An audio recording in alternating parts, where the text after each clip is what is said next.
Attention, please fasten your seatbelts. All tray tables up and seats reclined. Thank you very much. We'll be landing in the saloon shortly.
You're listening to Late Night Radio on the SHR Media Network. Caution, there will be mature themes explored and potentially adult language used.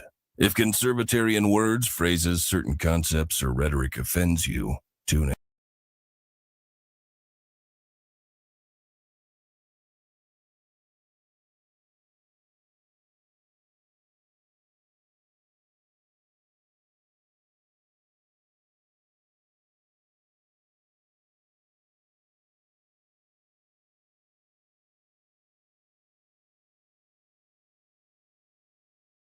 The same.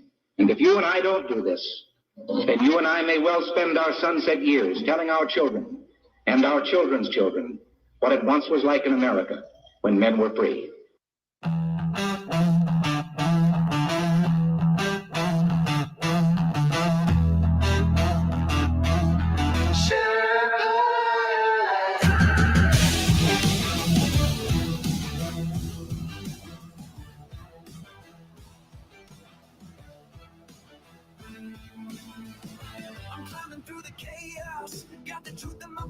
Left these lies and globalists, I'm pushing them back. From the saloon to the airwaves, I'm spitting it raw. Constitution's my compass, liberty's law. Big guns creeping, shadows on the land. Feds with the schemes trying to bind up my hands. But I'm the Sherpa, guiding through the storm. Red, white, and blue, yeah, freedom's reborn. They spin their tails, but I see through the haze. Media maggots, lost in the maze. I'm calling it out, no fear in my soul. This patriot's fire ain't losing control. Conservative Sherpa leading the fight. Torch in the dark, burning bright in the night. Stand for the truth, won't bow to the game. Sherpas, come and remember my name. Sherpas rising.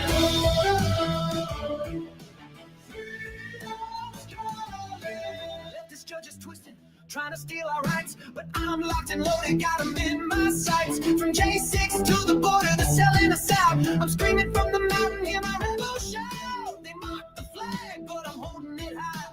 Stars and stripes forever under God's open sky. No globalist chains gonna cage this land. I'm the Sherpa with the truth in my hand. They push their agenda, but I'm breaking the mold. Their promises empty, their hearts ice cold. Chicago's bleeding, borders torn apart. I'm fighting for the people with the warrior's heart. Conservative Sherpa leading the fight. Torch in the dark, burning bright in the night. Stand for the truth, won't bow to the game. Sherpas, come and remember my name. Sherpas rising.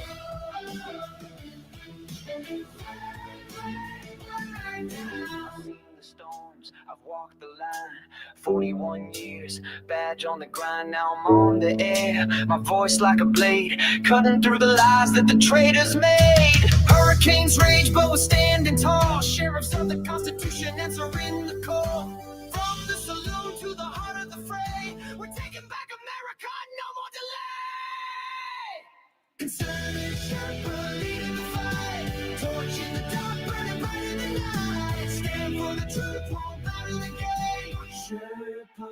Come and remember my name.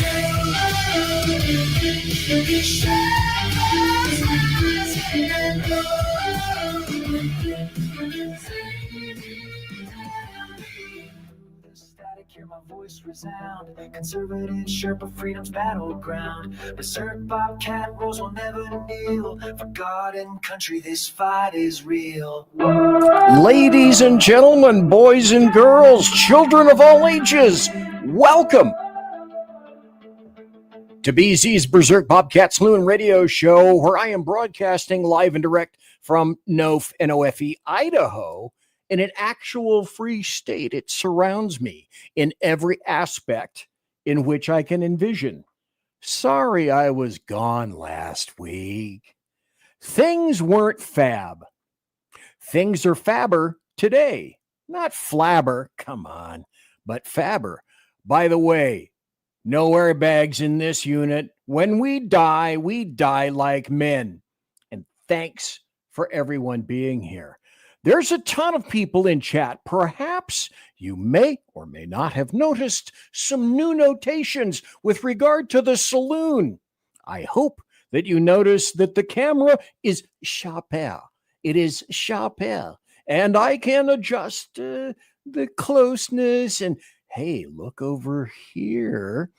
It's a new sign. And it's just for you. Everyone here in the saloon can be a benefactor or benefactress of that. Mike in chat. Oh, and the other thing is you can see the chat if you want, if you dare, right here. Live chat just for you. You can live or you can die in chat. There's a ton of comments, and the comments will continue to scroll. And I don't need to announce them anymore because you can see them by your very own self. Normally, that would cost $79.95 each for every person. Tonight, it's free.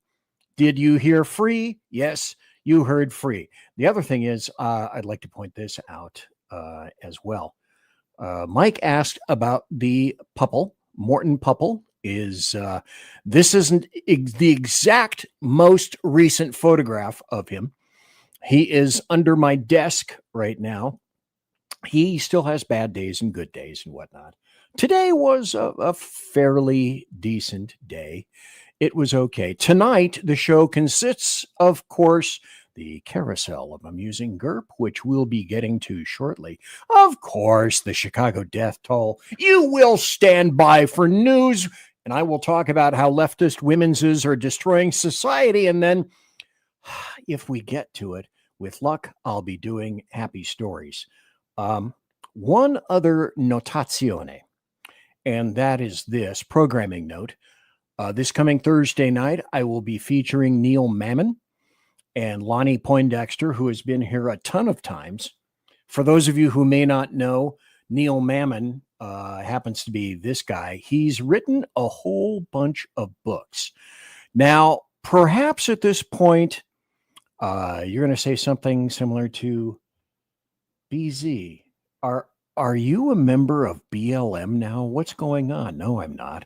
However, this book is written by one of the co-founders of EBLM, Every Black Life Matters. And I'll be talking to Neil Mammon. He was recommended to me by Lonnie Poindexter. He who has been on the showeth numerous timeseth and will be gone on the show this Thursday night. Now, as you can see, perhaps you can see these are the first indicators of my notaziones that I'm going to be bringing up. I honestly, I don't know. I didn't know who Neil Mammon was. He was recommended to me by Lonnie. I checked into him, and at first I thought, okay, is he some kind of a dude where, I don't know, he was an ex-Black Panther or something like that? And then he decided to write a book and cash in. No. This guy, after having read this book, is one of the sharpest dudes that you will hear in quite some time. Also, congratulations are in order for Sean Lewis of Edge of Liberty for pulling off the great interview yesterday with Linda Ekman. And if you haven't seen that, young ladies, young gentlemen, I would highly recommend that you run quick like a bunny to the SHR Media Network YouTube channel and go watch that thingy right now. I should also care to point out that we now have 661 subscribers on the SHR Media YouTube network. And also, if you go there to subscribe, please also, in addizionale, add this. Go and click on the bell if you've ever wondered what the bell is on YouTube. It's not exactly this, but what it does is it puts you in line. And when one of our shows are coming up, then you, and only you, plus 661 other people, get notified of when shows are up. So, for example, if you click on the bell, you'll get notified about my show. If you click on Earl's show, Mission Ready Men, you'll get notified about Earl and about Jersey Joe and about Sean and about the Lost Wanderer, who proves once again that those who wander are not all lost. BLM, bloviating large men. Thank you. Very nicely done, Jersey Joe. I appreciate it. So we have some things that will be coming tonight. Like I said, that's the things you're going to be hearing about tonight. Reminding you about Neil Mammon and Lonnie Poindexter on Thursday. And also, I want to tell you this. Let's start over here. Pull that. Pull lever B, insert tab A into slot B, get product C, and remember this, if you will. Don't you ever bet against Jesus. Oh my God! Go! He's running! He's running on the water! No way! Bro ran a sub 2 on 1. I told you I only get the finest videos. No one has that video. No one has seen that video before. And you are the first. You are the very first to see that video. And so what do we have coming up next? My guess is, by the way, this is where you can hear us right now. You can find us on Spreaker, Apple Podcasts, live on YouTube, the SHR Media YouTube channel, and also on Twitch and Rumble and KLRN Radio, although the bastards at KLRN are not broadcasting me live right now. Heavy sigh. And Twitch, and then, of course, later on in podcasts, wherever some of the finest is, people say, wherever you can find some of the finest podcasts ever. And please, I hope that you will and have and are jumping currently into our plush, sumptuous, palatial, and resplendent chat room. You'll notice that the chat room has again been changed with your mind in mind, only your mind in mind. And at this point, I believe that we're going to be prognosticating and transposing over into the carousel of amusing GURP, which features, let's start this out, if I may please, with Bernie. Donald Trump will not become president. Remember this. He's not going to be president. He is not, Donald Trump is not going to be president of the United States. Take it to the bank. Okay. I guarantee it. All right. There's not going to be a President Donald Trump. That's not going to happen. I think that man will be president. I love playing this. This is the Schadenfreude of Schadenfreude, which is why I don't just love this. I love this. It's right about the time that spaceships come down filled with dinosaurs and red capes. I'm not like Tom. Take it from me. How about that? Donald Trump has been saying that he will run for president as a Republican, which is surprising since I just assumed he was running as a joke. NF, not funny. We better be ready for the fact that he might be leading the Republican ticket next. I know you don't believe that, but I want to go on. Sorry to laugh. Which Republican candidate has the best chance of winning the general election? I know. Of the declared ones right now, Donald Trump. By the way, just out of curiosity, whatever happened to Ann Coulter? Hey, by the way, Ann Coulter doesn't have a show, but neither do you, Joy Reid. Donald Trump, just last week, he confirmed to the National Review that he is again considering a run in 2016. Do it. Do it. Look at me. Do it.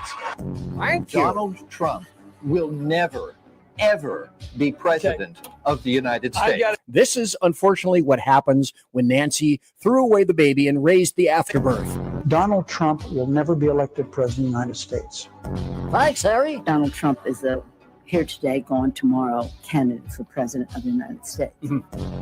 I continue to believe Mr. Trump will not be president. He will never be president of the United States. So when you stand and deliver that State of the Union address, in no part of your mind or brain can you imagine Donald Trump standing up one day and delivering a State of the Union address? Well, I can imagine it in a Saturday night skit.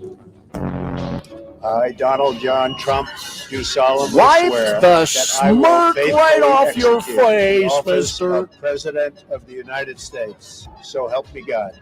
Congratulations, Mr. President. I love playing that, and I hope that you love watching that. It's like one of the things where a leftist gets punched out in the morning ad infinitum on some kind of continuous loop. And I watch those in the morning to get myself happy and ready to take on the day. Oh my God. Then, of course, there's something similar to this.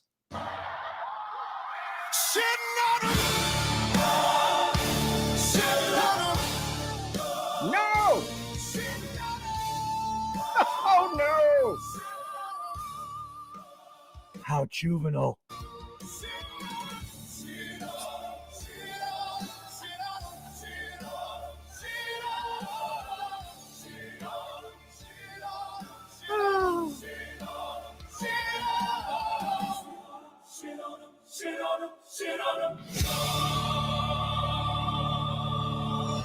See, you guys got to laugh at stuff last week that because I was out, I didn't get to laugh at that stuff, and I feel I was left out. Now, this week, I'm not left out, so you might see some things that perhaps are a wee bit dated, but that's okay because I'm not necessarily dated, I'm pruned. Hakeem Jeffries is lashing out because he's a soft baby back bitch, and everybody knows it. Trump hurt his feelings right in his vajayjay, and he's still butthurt about it. The man throws tantrums every time someone reminds him his party worships open borders and treats felons better than families. Hakeem, get your sombrero. I never said you could take it off. When I say jump, you ask how high. I don't fuck with you. Thank you, Carolyn. My, she was strident in that one, wasn't she? Let's talk about a king, shall we?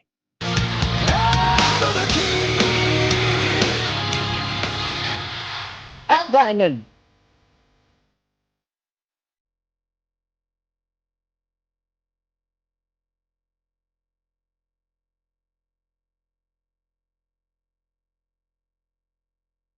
Bow to the king. Bow to the king. Trump 2028. Yeah. Wait a minute. What is that guy? Because I have the video a little bit later of AOC going fucking nuts because she is fucking nuts.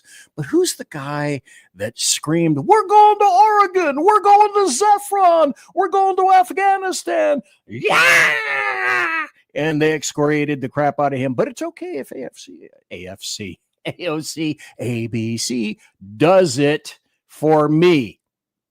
In any event, look at this, 20 minutes, and I haven't even gotten into the meat and the gristle of the matter. Sadly, something will not be covered tonight, but you are being who you are. You are not Howard Dean. That's it. Thank you very much. Yeah. If I yell that again, then I'll screw up the mic, and I can't do that. Howard Dean.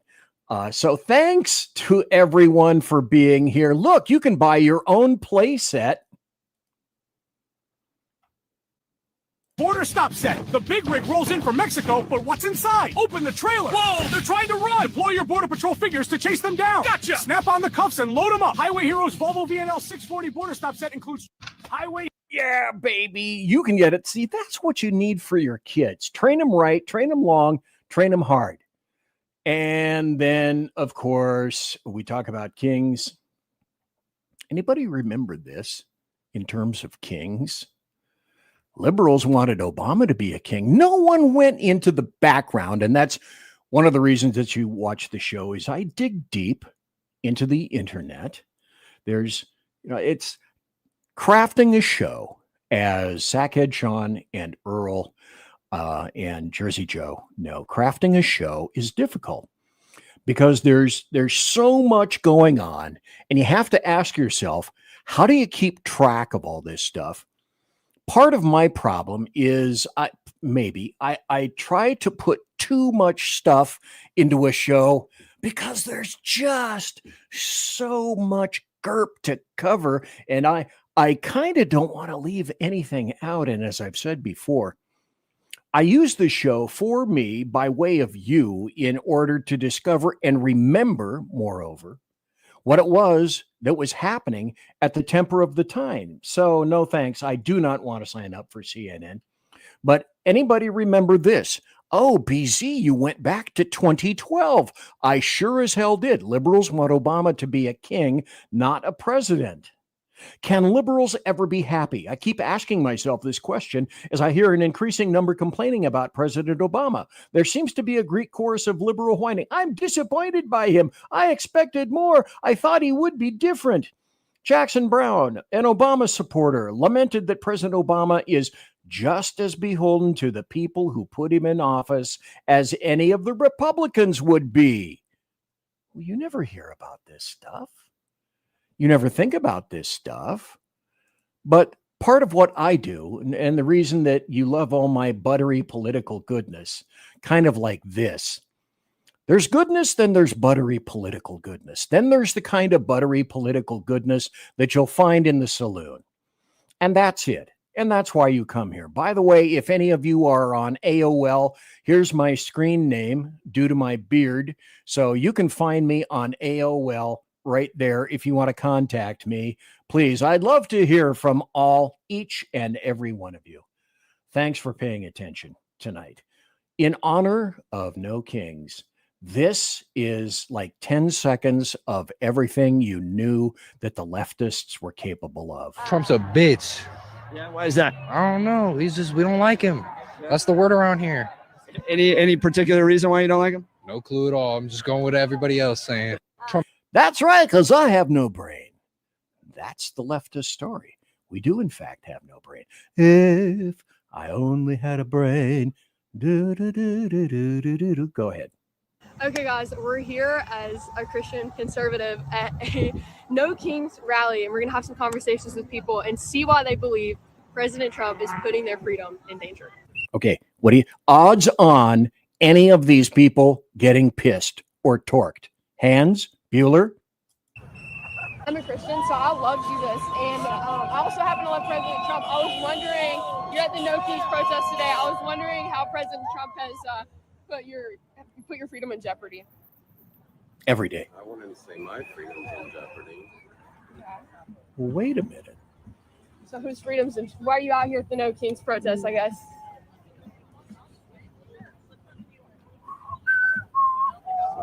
I was wondering, what has President Trump done to put your freedom in danger? We have something. Made me be a shark. Done so by. Mm-hmm. Sorry, we weren't expecting to be on. Like, you're not cute. This isn't funny. Oh, you're so sweet. That's okay. You're not funny, and neither are any of those people as well. Let us continue while I'm here. Here's one man who made a recording of himself, and this gentleman, in about, a minute and a half, will speak so cogently and so logically about what really happened on the No Kings Day. Yo, why are we back here again? Another No Kings protest is happening this Saturday. I guess the first one failed and they needed a redo.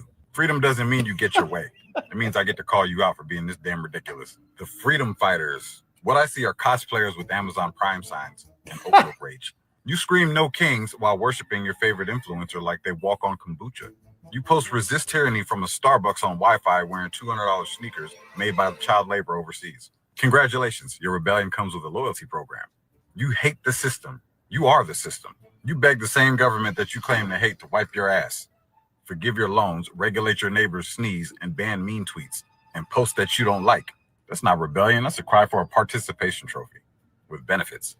A subscription plan for state-sponsored babysitting. You think holding a sign that says No Kings while filming a TikTok dance about oppression makes you a hero? That's content, not activism.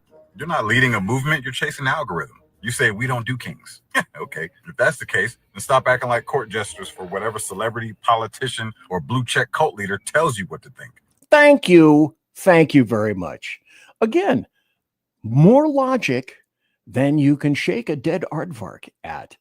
And I know you guys have all done the No Kings thing, but do you ever wonder where some of the money comes from for the No Kings stuff? Let me look at the comments and see that everybody's up to speed. Yeah. Okay. Let me tell you this, or let me ask you this before I go into the next section. What have I got? I got about 3 minutes before the bottom of the hour break. I may or may not be doing more breaks after this. I am not absolutely certinamento. However, let me ask you this, and if you would, you can, wrong way, you can respond here in the comments. Do you guys like having the comments visible right there? I don't have to display them, and they get displayed in real time. For me, it's a savings rather than having to go back up here and fiddle around with stuff. In any event, let me know if you think that is worthwhile. Then we'll continue and we'll talk and discuss just briefly. I think I can do this before the bottom of the hour break. Phantom says yes. So that's good. Excellent. We will continue with that at least for this show. Sean says I do. It also shows all the comments to people on the outlet. So yes. Okay, good. Outstanding. Everybody's seeing it. It's cool. Keep the comments up. Yep. So, all right. Soul American. Let me put this up. We'll discuss this very quickly, as quickly as I can read. For those who are on Spreaker or audio only, and also for those who don't have little squinty eyes, I will have to read this. It turns out that there are, with regard to the No Kings Day, all sorts of billionaire funders and sponsors behind that protest. Many are calling Charlie King's celebration of death. So these elite networks and organizations are pouring literally hundreds of millions of dollars into funding criminals, assaults, terror, and outright harm to the heart of America. So here's the breakdown of the major funders and their massive donations to all this crap. These aren't just checks. They're often funneled through pass-through nonprofits, NGOs that dodge taxes and accountability, including chunks of your very hard-earned American taxpayer dollars via federal grants to their partners. It's layer upon layer upon layer, Machiavellian interests, etc., and that is intentional. That is very purposeful to make sure that they bury it and that you can't find it without lots of forensic documentation, investigation. So, Open Society, 72. Tides, 45. Arabella, 79. These are millions of dollars. Ford Foundation, 51. Rockefeller, 28. Buffett, 16. Weiss, 239, a staggering $584 million, $500 million. And that's before adding the unqualified millions more from, I don't know, pick a couple of names. Pick Gates or Zuckerberg or Singham's real riot-stoking networks. And so, again, you can read this. I'm going to have to go to a break. If you want to find out all my show links, Go to the SHR Media Rumble channel and go to BZ's Saloon under the SHR Media Group Rumble channel. In other words, go to Rumble. In the field, go SHR Media or go BZ's Saloon. And then you'll get taken to my chunk of Rumble right there. And in each show, I have show notes and show links. And so each and every video, each and every story that I talk about and or post, you will find those, and you can go there, read the story, watch the video in its completeness to your heart's content. And with that, I say, let's take a break for pee-pee caca and other things. Thank you. Conservative media done right. You're listening to the SHR Media Network. Mission log entry. I mean, let's face it, who's even counting anymore? The Lost Wanderer is officially off course, chasing rogue rocket launches, fringe science, and things that probably violate causality. If it burns fuel, bends time, or makes scientists very uncomfortable, yeah, I'm probably going to talk about it. Every other Sunday on KLRN Radio, The Lost Wanderer, because space doesn't come with a roadmap, and honestly, I wouldn't follow if it did. Hello, I'm Matt, a student at Hillsdale College. Here is Hillsdale President Larry Arnn on the continuing relevance of the Constitution. Many argue today that the Constitution is outdated because it addresses problems peculiar to the 18th century. Some parts of the Constitution do read rather quaintly. Consider the injunction against titles of nobility in Article 1, Section 9 of the Constitution. But is that so outdated? The purpose of the injunction is to prevent the government granting special privileges to some for partisan reasons. This strikes at the heart of the rule of law. The crony capitalism, so common today, is a place where the government bestows favors and tax dollars on some businesses to give them a leg up over others. This is exactly the kind of thing the Constitution was meant to prohibit. The Constitution is not so outdated after all. This Constitution Minute was brought to you by Hillsdale College. To join the national conversation on the Constitution, go to constitutionminute.com. Hey fellas, are you mission ready? You need to check out Mission Ready Men via Earl Big E Jackson on Tuesdays and Thursdays, 9 a.m. Pacific, 11 a.m. Central, and noon Eastern. It's a show that equips you to navigate our society's challenges from a biblical perspective with courage and conviction. Tune into Mission Ready Men as we examine our culture through the prism of biblical truths, teachings, and how to apply them in our daily lives. Prepare to step up, stand out, and step into your role as a man as ordained by God. That's Mission Ready Men, hosted by Earl Jackson on the SHR Media Network. And get mission ready.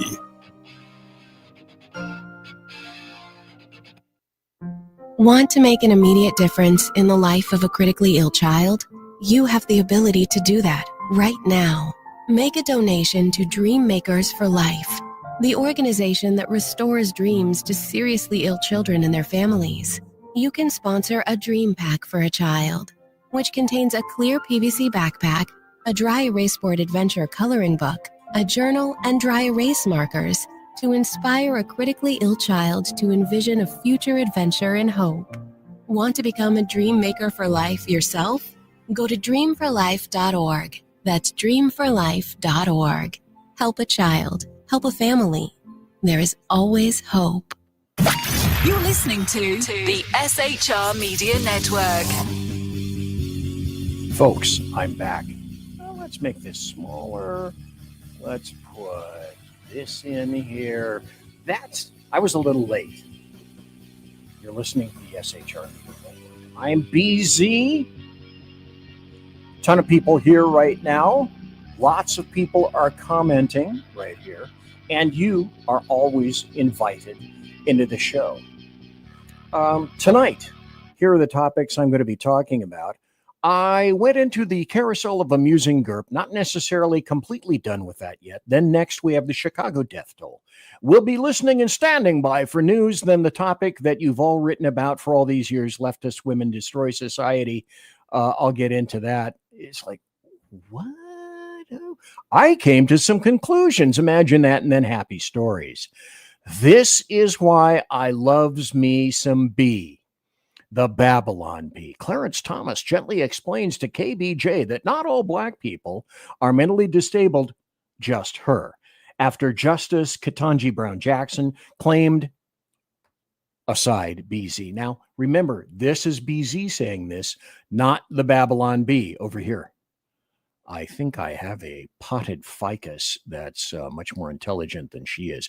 I know on the Hank Johnson scale, it's right. It hovers right around there on a scale of 1 to 10, about a -2, but I'm not sure. Anyway, not wanting to embarrass Jackson in front of the rest of the court, Justice Thomas waited for a brief recess to explain her imbecility.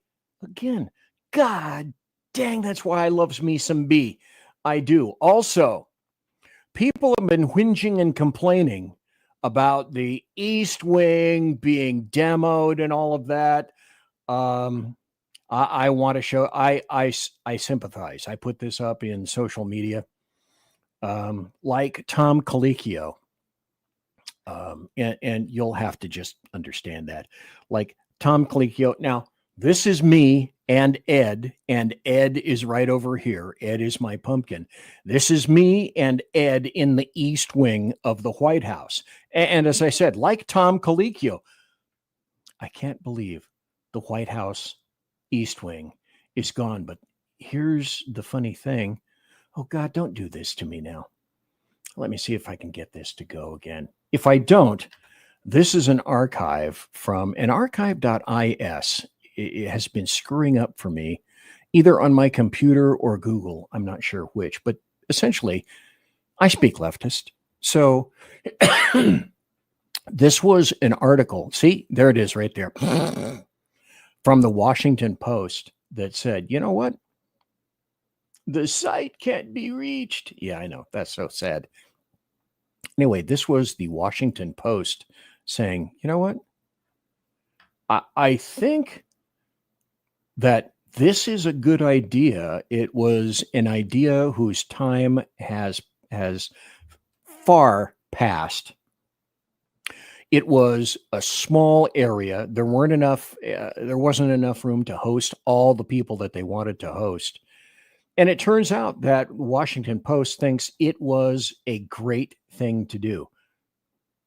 If I get that back. Oh, wait, here it is. It comes up. Thank you. Editorial board. And let's see. In defense of the White House ballroom, Donald Trump versus the NIMBYs. The teardown of the White House East Wing this week is a Rorschach test. Many see the rubble as a metaphor for President Donald John Trump's reckless disregard for norms. In classic Trump fashion, the president is pushing a reasonable idea in the most jarring manner possible. Privately, many alumni of the Biden and Obama White House acknowledge the long overdue need for an event space like what Trump is creating. It's absurd that tents need to be erected on the South Lawn for state dinners, just like going to someone's cheap-ass wedding, the likes of which I'm sure you've been to many a time. The state dining room seats 140. The East Room seats about 200. Trump says the ballroom at the center of this 90,000 square foot addition will accommodate 999 guests. So these are leftists saying, you know what? We really do like this. We really do approve of this. Only we're not supposed to say anything about it. And we can't talk about it. We can't say we enjoy it, but we can do this. The Bloviating Zeppelins, HeyJackass.com, Chicago Death Toll Update.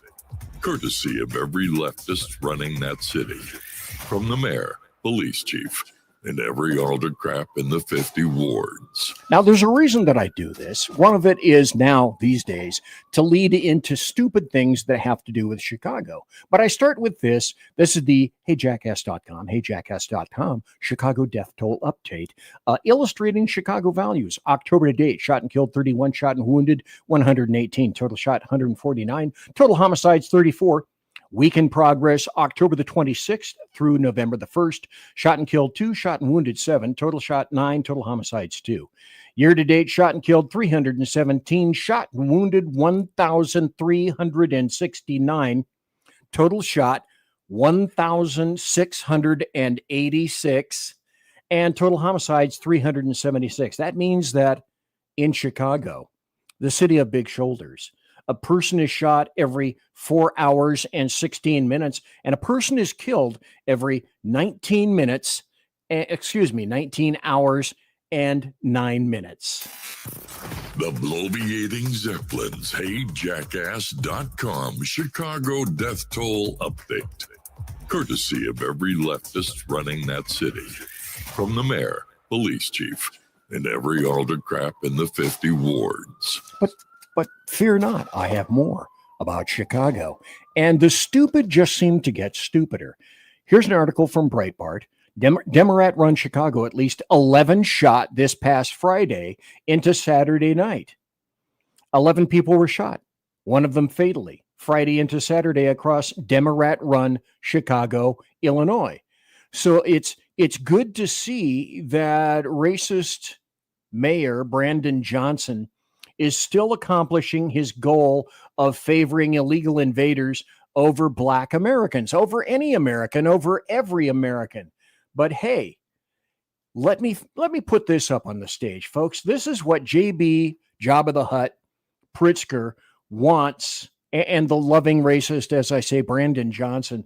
This is what they want, and this is what they have in store for you in order to make up for a budget shortfall. It's 13 taxes and fees, I should say, Democrats may approve this week in Springfield, Illinois, to bail out Chicago. So, Illinois residents, are you in with this? If you happen to be in Illinois, are you going along with your state bailing out Chicago? So, what are they looking for? They're looking for Illinois. They're looking for the capital to bust out $1.5 billion for Chicago mass transit.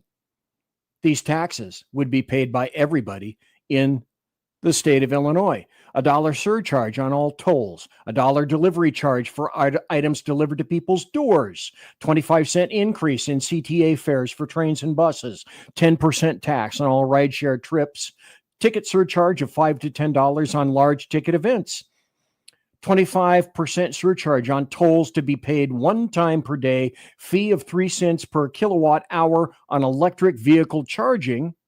And Cook County already has this tax in place. New tax on services, haircuts, oil changes, payroll tax, a head tax for those working in the city of Chicago, increased speed camera fines, new tax on vehicle sales, and increase in the RTA sales taxes paid in the RTA region. In other words, this is clearly endemic of all Democrats and leftists know how to do is tax and then spend.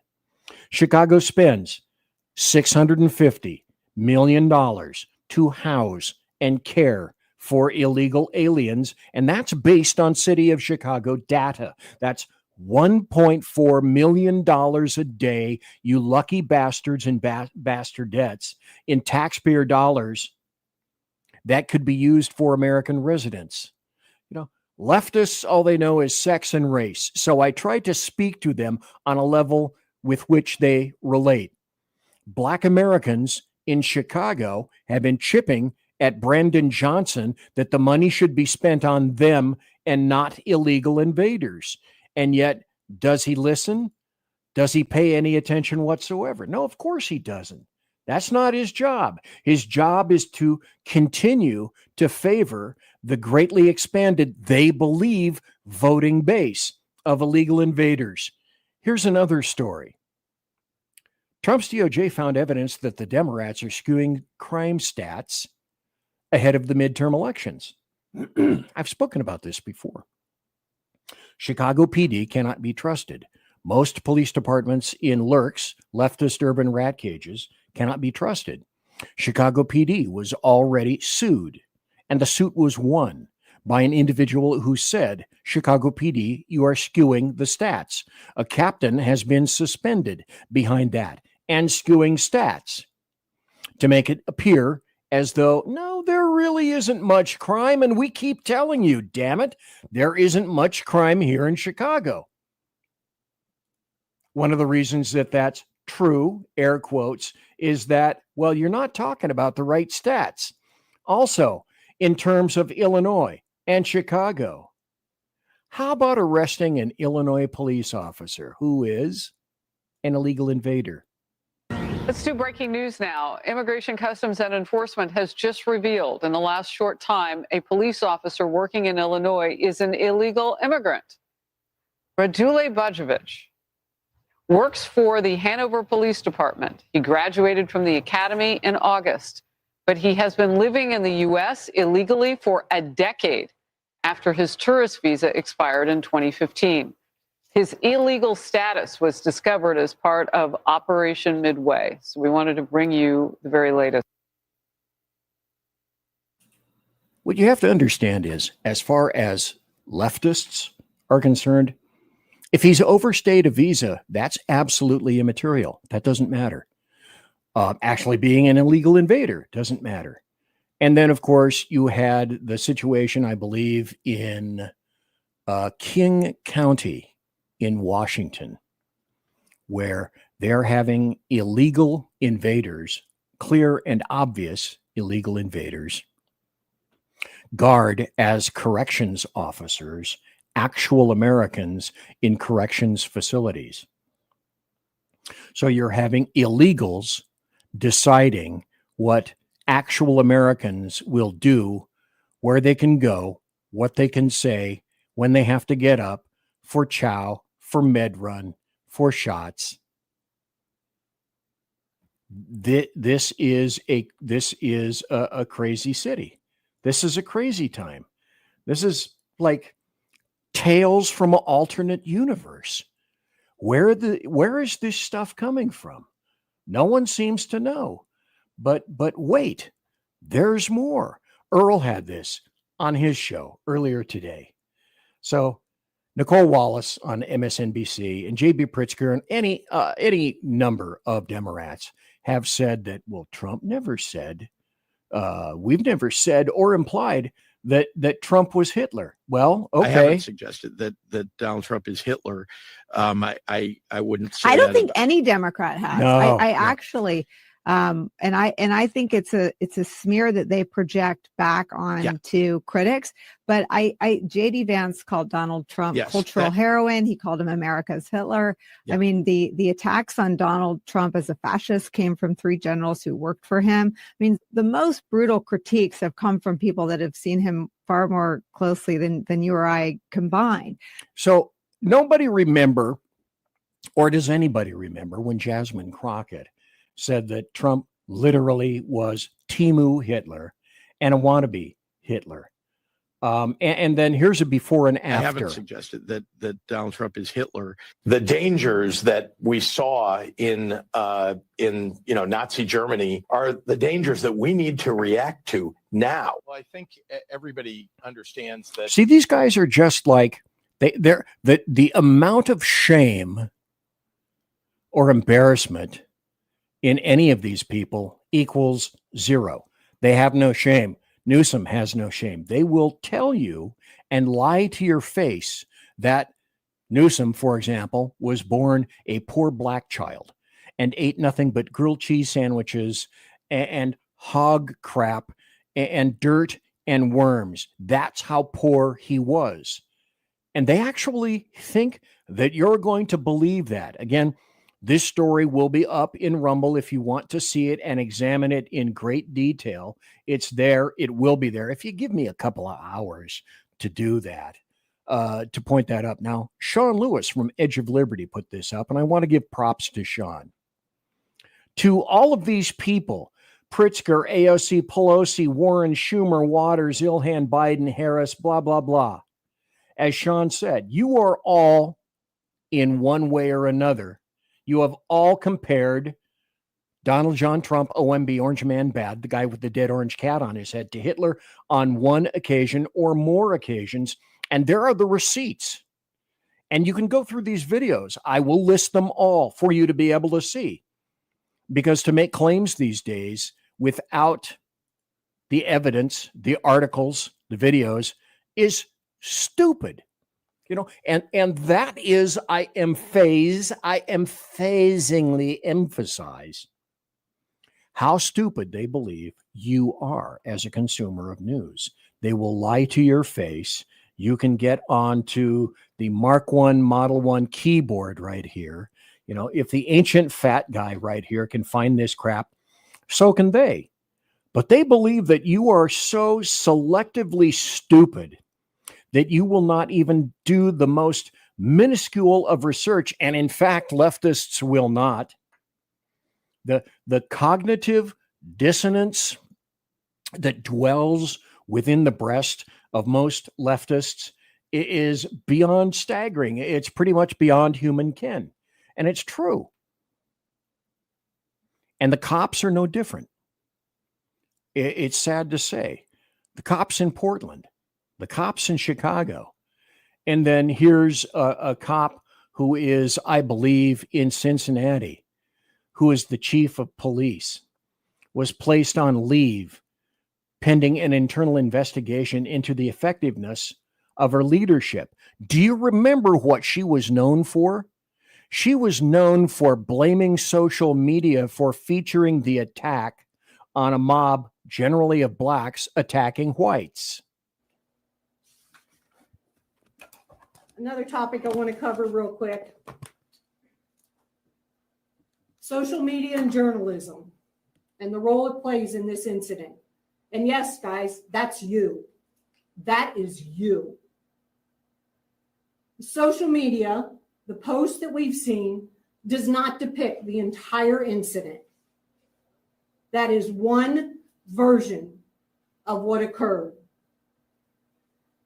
At times, social media and mainstream media and their commentaries are a misrepresentation of the circumstances surrounding any given event.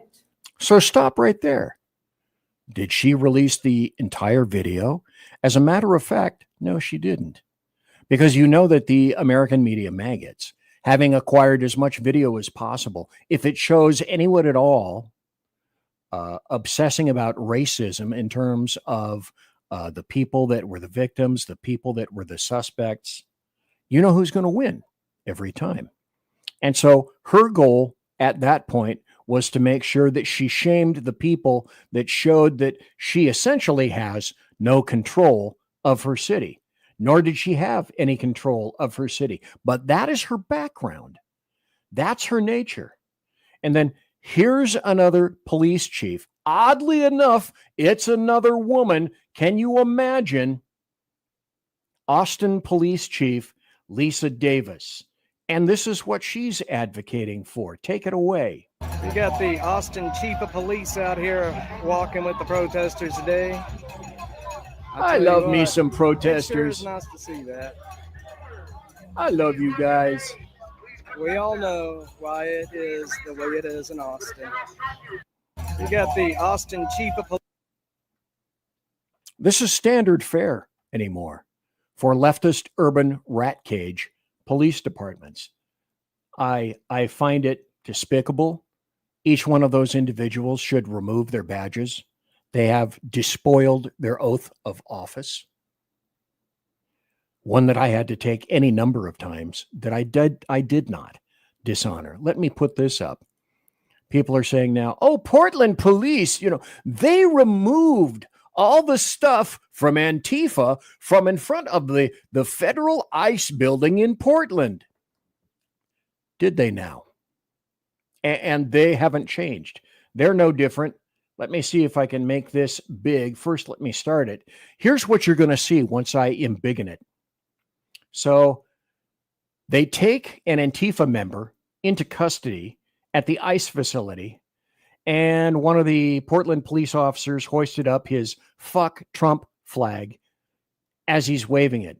The police, this is the sad part, the police, the DAs, the members of the department, and the judges are all a portion of the resistance itself. These aren't feds. This is Portland police.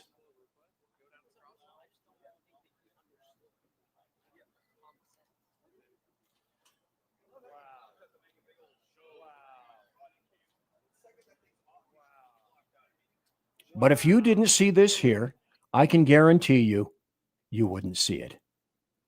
And these are things that you're not supposed to see. These are things that people are not supposed to have captured. These are things that no one should be able to witness. Let me see. Do I have time? Sure, I do. I've got about 4 minutes. I can at least start this. Let's stand by for some of this.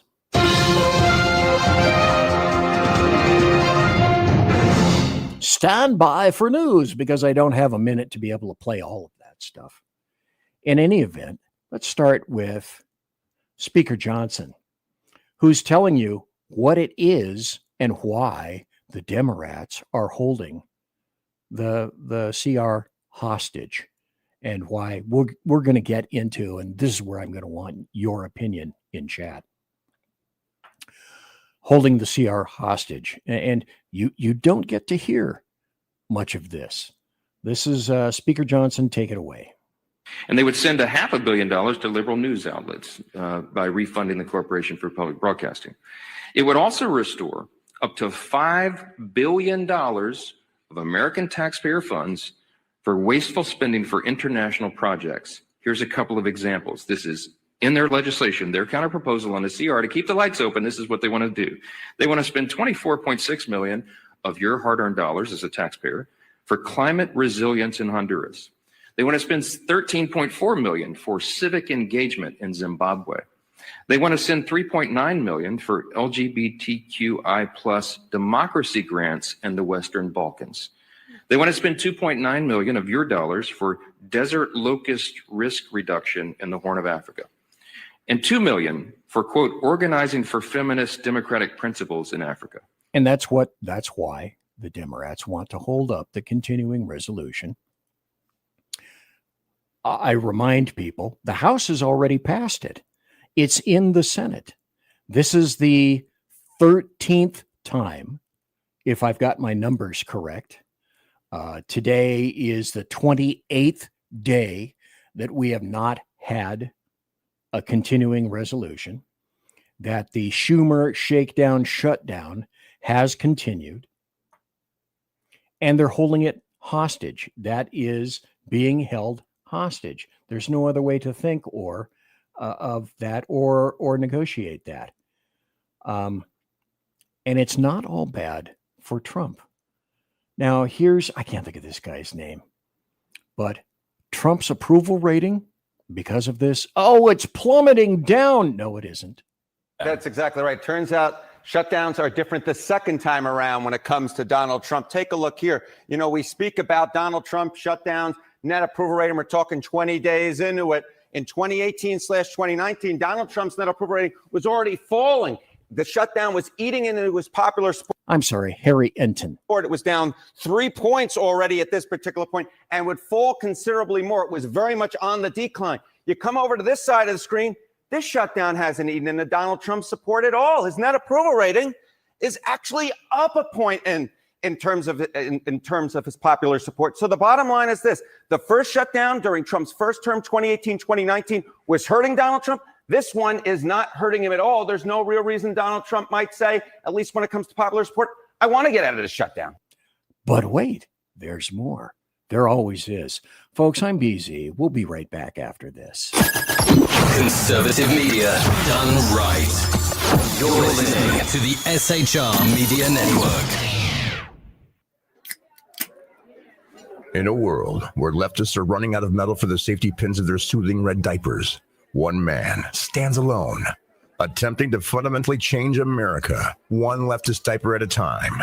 BZ, your conservative Sherpa, is guiding you through the maelstrom of Democrat leftists and globalist lies, chaos, deceit, and betrayal. Listen to BZ Saloon on select and exclusive Tuesday and Thursday nights at 8 p.m. Pacific, 10 p.m. Central, and 11 p.m. Eastern on the SHR Media YouTube channel, Twitch, KLRN, Rumble, and X at BZ Saloon. It's one great late-night conservatarian talk radio show. Be there. Aloha.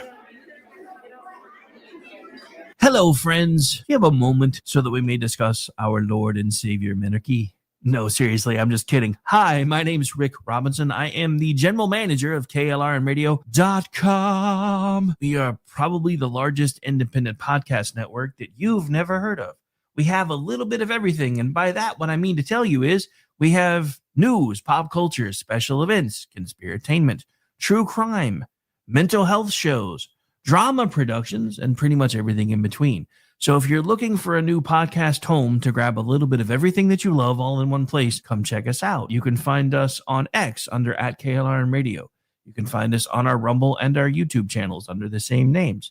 You can also find us at KLRNradio.com and pretty much every podcast catcher known to man. So again, feel free to come check us out anytime you like at KLRN Radio. It's Sean from the Edge of Liberty. Just like the Bidens, I too am moving. Only in my case, it's days and times. That's right. You can now find the Edge of Liberty Monday at 8 p.m. Pacific, 11 Eastern, and Wednesday at 8 p.m. Pacific on 11 Eastern on the SHR Media Network. Join me as we talk politics, news, alcohol, fun, not so much fun, clowns, small kittens, large kittens, dogs, amoebas, and anything else that just pops into my mind while I'm on the air. That is Monday and Wednesday, 8 p.m. Pacific, 11 on the East Coast, on YouTube, X, KLRN Radio, Facebook, Twitch, and anywhere else a good podcast is found. Please check out our website, shrmedia.com. I will see you live on the air. Attention, all patriotic women of faith. Yep, I'm talking to you, sis. Are you looking for high-quality, super soft apparel that reflects your love for country and your devotion to God? Look no further than Carry Girl Gear. Picture this. You rocking a tee so soft it's like being hugged by a cloud, all while showing off your love for God and country. Sounds dreamy, right? Well, welcome to reality, babes, because that's what we're all about here at Carry Girl Gear. We specialize in super soft tees, tanks, and more, designed specifically for the strong, patriotic woman who proudly wants to carry their message of faith and freedom. When you shop with us, you're not just getting a t-shirt. You're joining a community of like-minded women who are proud to wear their beliefs straight on their tees. So whether you're sipping sweet tea on the porch or leading the charge for faith and freedom, do it in a Carry Girl tee. Because life's too short for stiff, boring tees. CarryGirl.com, where faith and freedom meets fashion. Independence. With that declaration, America was born. Inspired by a belief in the God-given rights of every human being, and in the good that comes from exercising these rights well. The founders of our great nation chose independence. As do we. Hillsdale College accepts no government funding because independence makes possible the good to which we aspire. You're listening to the SHR Media Network. I'm BZ. I'm back. I have a large back, a wide back. Today is October the 28th, the year of our Lord 2025. I thank everybody for being here. We are broadcasting live, as you saw prior, in a host of different places. KLRN is refusing. They are refusing to ship me in simulcast right now. We're still negotiating, and there's some hate and discontent going on. They're talking mid six figures, and I want high six figures to sort of a low seven figure for the show. We're at loggerheads right now. We're just not meeting eye to eye, but I hope to have that solved with luck, by tomorrow. And if so, if the dispute is resolved, then you will see this show reburned and reshuffled on KLRN, resizzled, not live, tomorrow night. It'll be a long day. It'll be a long night. But just how many people are behind the shutdown? Because Saturday, friends, is going to be a very interesting day. So here's C-SPAN. People are calling on C-SPAN. This is a C-SPANter right here. And a retired federal worker called in and says, wait a minute, I have a difference of opinion here. And then she lets him have it. I'm, a retired federal worker, and I hear people talking about, the president needs to get involved, and the Democrats are saying this, the Republicans are saying this. This is the truth. The Democrats, and I'm a Democrat, are the ones that actually, in the Senate side, shut down the government. They did not vote for continuing resolution. Bingo. Except for 3 of them. One is the Senator of Pennsylvania, Fetterman, and all. So they have to get together and stop holding an American hostage. We're about to have people without food come, November 1st, which is the end of this week. Okay, a couple of points. Yes, she's correct. B, she's not happy. C, she's a little bit bitter, but just like everything else, there is more to the story. And with luck, I hope to tell you, if things don't crash, that there is more to the story. Perhaps at this point, you should be asking yourself, because I know you are logical thinking human beings, because that's why you watch and listen to the show. And you've probably thought and wondered, wait a minute, I wonder who is getting all these SNAP benefits, all these food benefits, EBT cards, and the like. You might be surprised or dismayed to discover what the numbers tend to indicate. People in this country that need food stamps on a weekly basis. And we're saying people deliberately instead of Americans, because most of the people that are on food stamps aren't even from this country. 45% of Afghanistan immigrants are on food stamps, 42% of Somali immigrants, 34% of every immigrant from Iraq, 23% of Haitians, 59% of all illegal aliens are collecting food stamps, meaning that most of the people getting food stamps from the U.S. government and the U.S. taxpayer are not even Americans. Think about that. That's astounding, but that's the truth. And perhaps you might be saying at this time, BZ, I really don't believe that. Do you have anything else that indicates that? And the answer is yes. Why, yes, I do. There's a study that indicates, as was said on Newsmax, 59% of illegal aliens use welfare.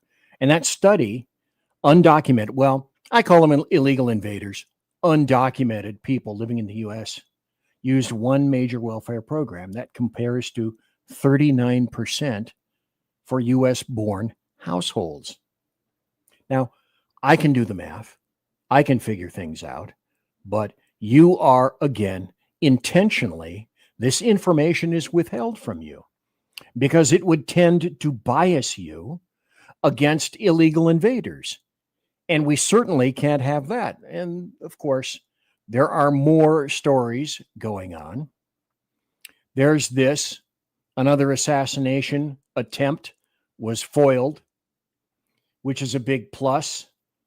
And then you shouldn't be shocked at this because it turns out, continues to turn out that per capita, trannies are some of the most violent and vile individuals in the entire United States of America. Another plot was discovered where a tranny by the name of Trinity Shockley, and of course you'll realize that this is one good-looking tranny. He was plotting a Valentine's Day massacre at her Indiana high school. 18 he is. Set to plead guilty to felony conspiracy to commit murder in return for a maximum of 12.5 years behind bars, plus 5 years of probation. So all of the things that you're not supposed to know, I make sure that you know here. Here's another one that this just came in. And I want to emphasize and show you and illustrate the names that are involved in this. So 5 Senate Republicans joined all of the Democrats to rebuke Trump's Brazil tariffs. Trump has to, the former president, Jair Bolsonaro, he's had some contretemps with. And so the Senate decided that it was going to pass a resolution today ending Donald John Trump's tariffs on Brazil. And the 5 Republicans joining are, okay, this is important. So please, I hope you're sitting down. They are Senator Rand Paul, Tom Tillis, Susan Collins, Lisa Murkowski, and Mitch McConnell. And these are all individuals who at one time have and will continue to shit in President Donald John Trump's punch bowl, hashtag because they can. And this is continuing evidence of same. Here's another little thing that people seem to, I came across this and I thought, okay, is this CGI or is this real? Is this Memorex or is this something that somebody just, they're playing along with this? This is a game. Okay. I don't think it is. This is how bad the lurks are, the leftist urban rat cages. So this is from Portland. This gentleman right here, you're going to hear, is walking by. See this right here? That's a dead person. That's a person that's in rigor. From what, you may ask? Fentanyl. The fentanyl that killed him. The fentanyl deaths that are scattered around the United States of America. The Democrats are objecting to boats being splashed by President Trump. Oh, they're just fishermen. That's all they are. They're just fishermen. Here are the results. Behind me is a man's body that's been here for several hours. We've watched hundreds of people walk by and not even notice.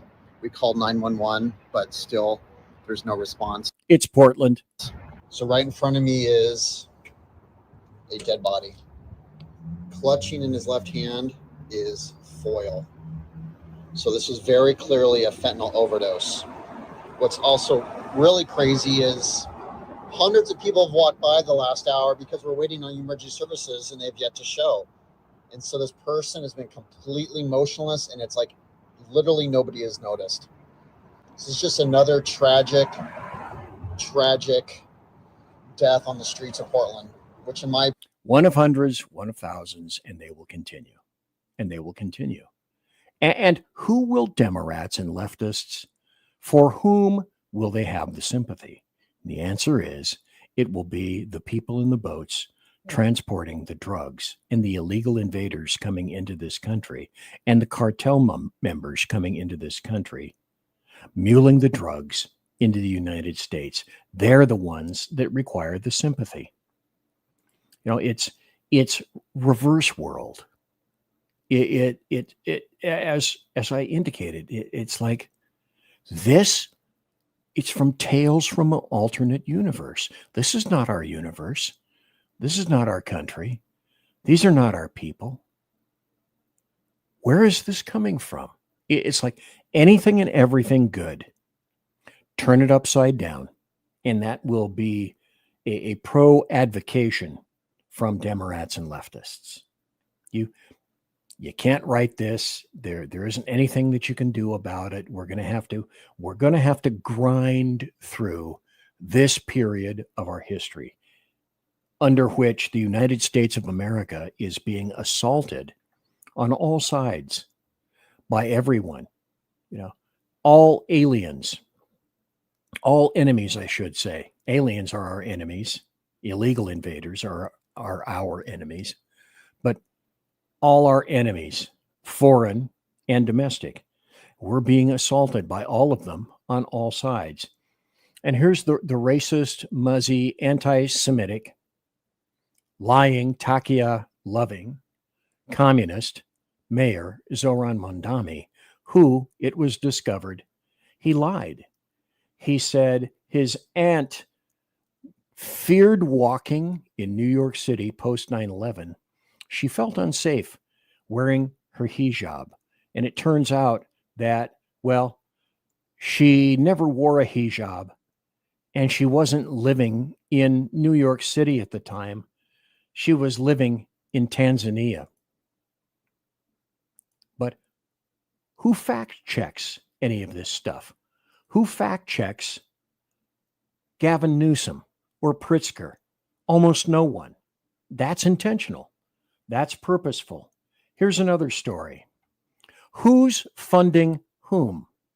Well, it turns out that Soros is funding Mamdani and the radical imams and the socialists, and they're funding his path to power. It turns out that in the past 5 years, I don't have the screen for it right now, but you can go to my social media on X and anywhere else, that Soros, through any number of organizations in the past 5 years, has spent $52 billion against conservatives, Republicans, funding crime-loving DAs, and funding anything that belittles or removes power from the United States of America. And George Soros will not stop, because his billions, his continuing billions of dollars, will be handled by his sons. You know, the other thing that I don't even remember where I heard this. If somebody has to tell you we're not crazy, the chances are really pretty good. Well, yeah, you probably are. This is another example of I can't hear certain individuals at high frequencies. The reason I wasn't here last week is because my tinnitus was killing me.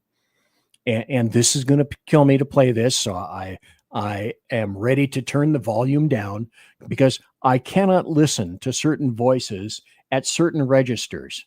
And perhaps you're wondering, gee, BC, who are you talking about? You may or may not have heard this before, but this is somebody who's crazy because leftist women are crazy. Leftist white women are crazy. She's a white woman because Democrats are now telling you that Mexicans are white.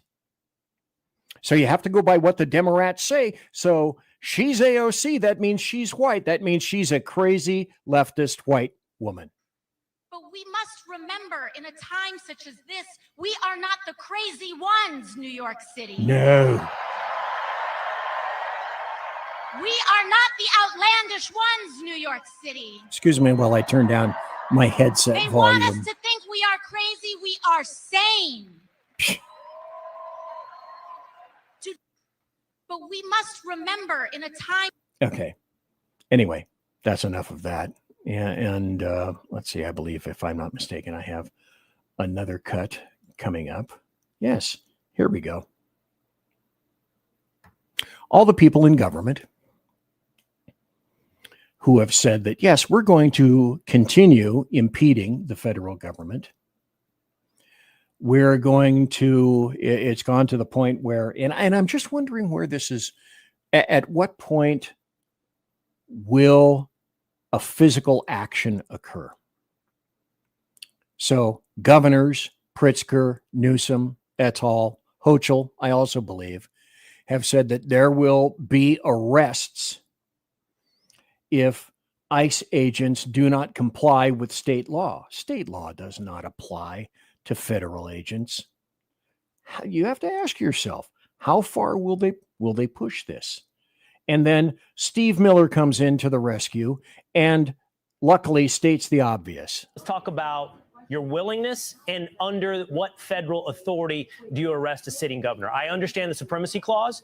I understand interference with a federal officer. Tell me how it works that he would make himself susceptible to being arrested.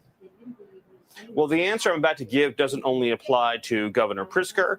It applies to any state official, any local official, anybody who's operating in an official capacity who conspires or engages inactivity that unlawfully impedes federal law enforcement conducting their duties. So if you engage in a criminal conspiracy to obstruct the enforcement of federal immigration laws or to unlawfully What is a conspiracy? Two or more people acting in unison. order your own police officers or your own officials to try to interfere with ICE officers or even to arrest ICE officers, you're engaged in criminal activity. Different kinds of crimes would apply. There's obstruction of justice. There is harboring illegal aliens. There is impeding the enforcement of our immigration laws. And then as you get up the scale of behavior, you obviously get into seditious conspiracy charges, depending on the conduct, and many other offenses. So again, it depends on the action. It depends on the conduct. It depends on what is taking place. Now, remember, if you will, judges have already been arrested and leftists popped off when that occurred. There is no one, as we have been told any number of times, no one is above the law. And that would include governors. And that would include people that are attempting to impede the federal government from conducting enforcement of laws that are already on the books. Stephen Miller did not write the U.S. Code. They're merely deciding that, as opposed to prior administrations, they're going to begin to potentially enforce codes that are in the United States Code, sections that are in the United States Code, that heretofore have not been enforced at all. Now, this is the time when I'm going to transition over into this.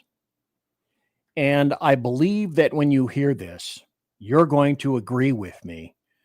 I should have changed the graphic, and Mrs. BZ suggested to me, you might want to be a bit more specific with this. And yes, with the show I am. Leftist women are destroying society.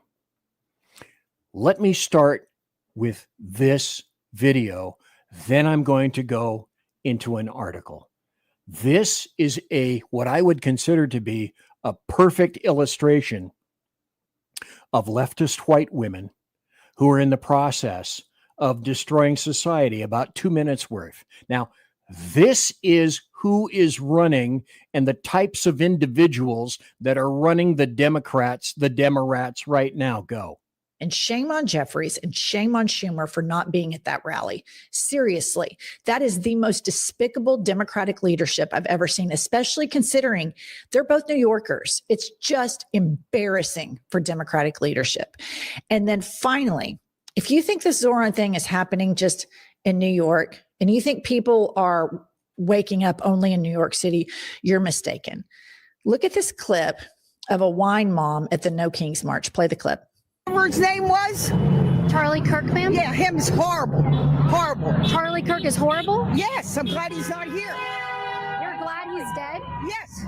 Why would you say something like that, ma'am? Because he was horrible on the campuses, the college campuses.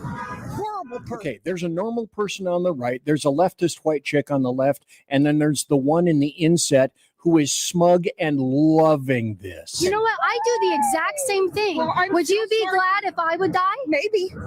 I'd have to think about it. You should be ashamed of yourself. You should be ashamed of yourself. Your friend just said she'd be happy if I died. I think we need to. So listen up, Democratic establishment.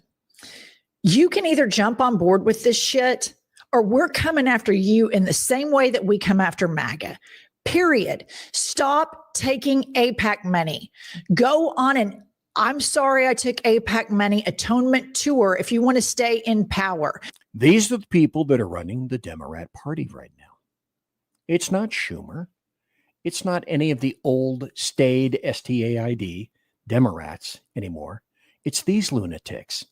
And the greatest bulk of lunatics, despite absent the Takia loving communist racist Muzzy Mandami, these people are running the Democrat Party now. Stop missing out on these big rallies. Hakeem and Chuck should have been front and center introducing the next mayor of New York City. But no, they wouldn't show up because they're pussies. They're pussies that are beholden to the same corporations that helped Donald Trump get elected. And This is just an embarrassment. If you think that people aren't listening to the insane leftist white chicks like her and that are fearful of her on the Democrat side, you would be woefully wrong. Kudos to Bernie, to AOC, to Zoran. And that woman out in somewhere middle America saying, fuck Charlie Kirk, he was a racist, he was a piece of shit. There are so many more of us than there are of them. And these Democrats that continue to play patty cake with corporations and lobbyists, nobody wants that. Nobody wants you. We want politicians to speak freely and look at what the benefit is. I want to make an illustration right now, if I could, to make a point about this. Bernie Sanders is a Jew. And Bernie Sanders is going along, essentially, with a terrorist, muzzy terrorist lover, an anti-Semitic individual. And Sanders is going along with this. I'd like to remind, and this isn't a buildup. This isn't construction. This is nothing more than demolition. And I was going through some of my past social media posts and I came across this. And it was true then. It's true now. How do people get to these points where they'll go in with anyone as long as power or the inkling or the hint of power is the result of all of this? And Sun Tzu said, an evil man or woman will burn their nation to the ground in order to rule over the ashes. But that's continuing to be illustrative of what's going on right now with the Democrats. I'm old. I'm ancient. I've seen a lot of stupid stuff. And just when we think we can't possibly envision this getting any more stupid or any more leftist or any more anarchistic, it becomes exactly that. And so this is when I'm going to go, at this point, I'm going to go into that aspect of tonight's show. Now, as everybody knows and they realize, I am shy, I am docile, I am reserved, and I am very hesitant to express my beliefs.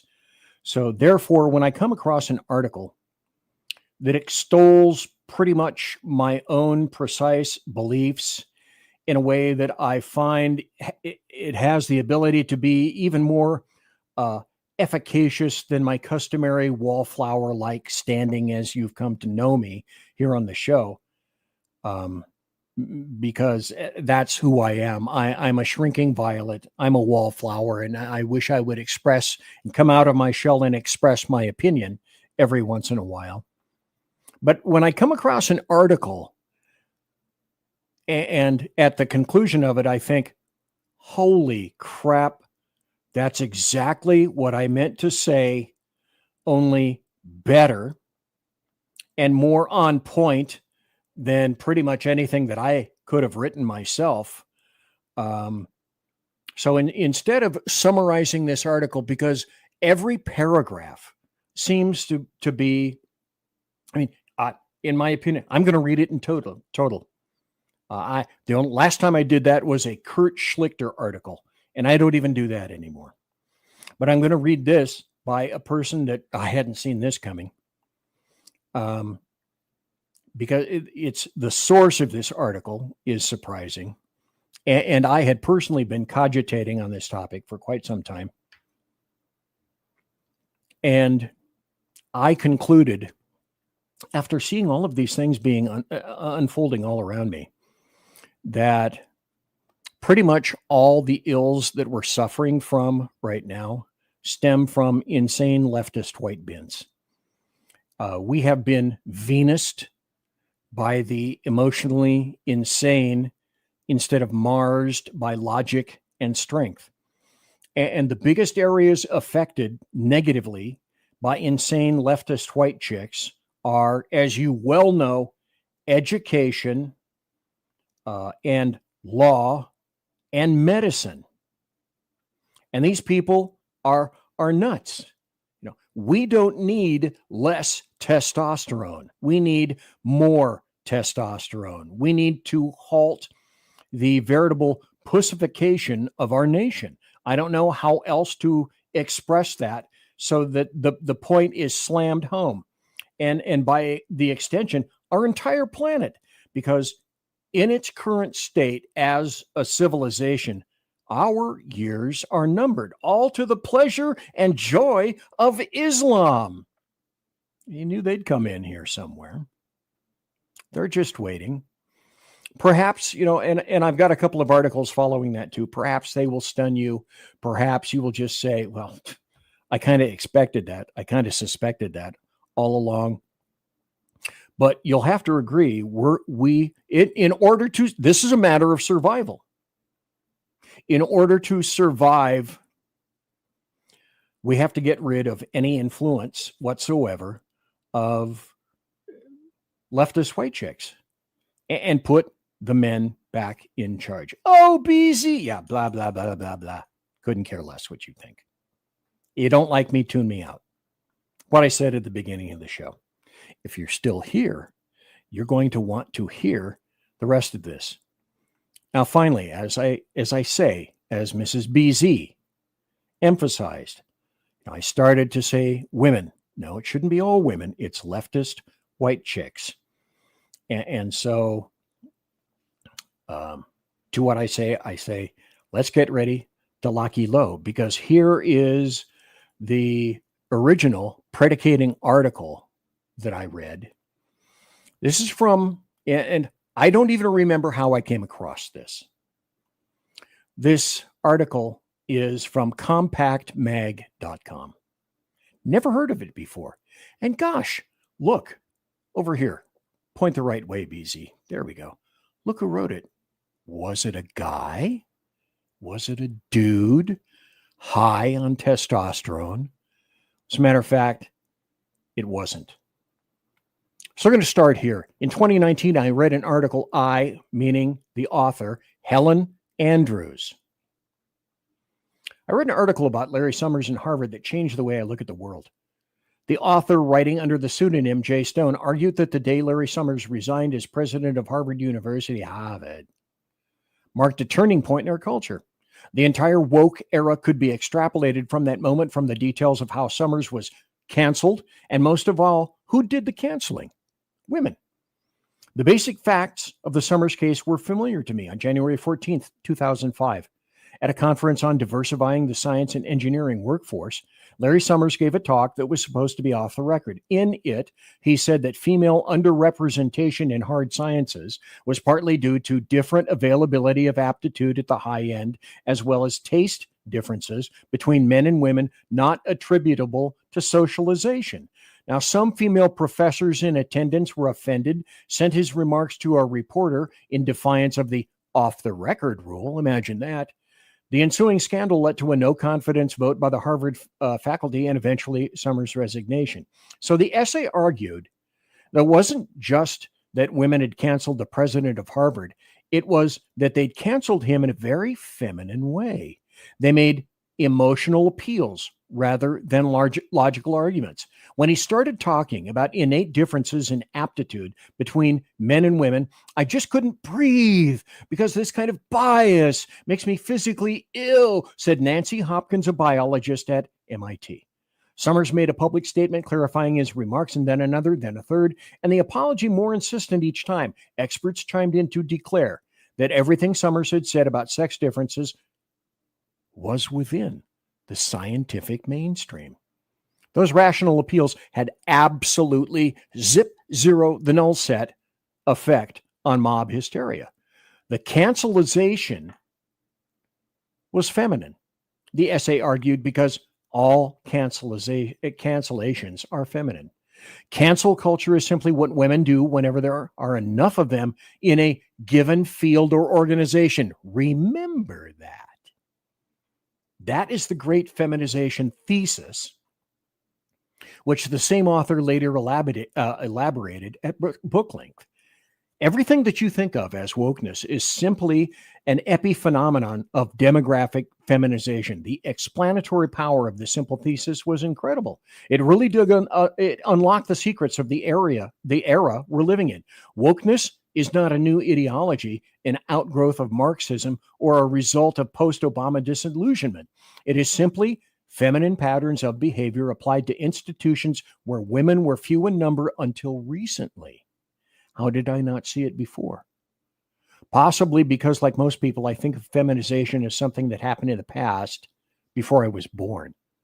When we think about women in the legal profession, as I indicated, legal, medicine, education, we think of the first women to attend law school, 1869, the first woman to argue a case before the Supreme Court, 1880, or the first female Supreme Court justice, 1981. A much more important tipping point is when law schools became majority female, which occurred in 2016, or when law firm associates became majority female, which occurred in 2023. When Sandra Day O'Connor was appointed to the High Court, only 5% of judges were female. Today, women are 33% of the judges in America and 63% of the judges appointed by President Joe Biden.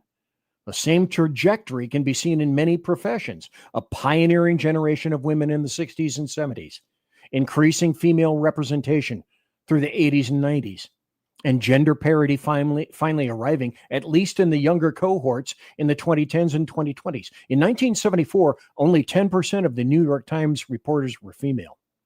The New York Times staff became majority female in 2018, and today the female share is 55%. Medical schools became majority female in 2019.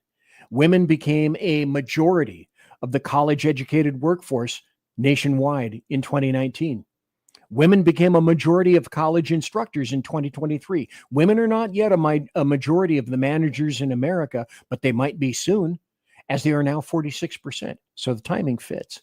Wokeness around the same time in that many important institutions tipped demographically from majority male to majority female. The substance fits too. Everything you think of as wokeness involves prioritizing the feminine over the masculine, empathy over rationality, safety over risk, cohesion over competition. That's almost the crux of the entire article right there. Every concept that you can pin back to wokeness prioritizes the feminine over the masculine, empathy over rationality, safety over risk, cohesion over competition. Other writers who have proposed their own versions of the great feminization thesis, such as Noah Carl or Bo Weingart or Corey Clark, who look at feminization's effects on academia, offer survey data showing sex differences in political values. One survey, for example, found that 71% of men said protecting free speech was more important than preserving a cohesive society. 59% of women said the opposite.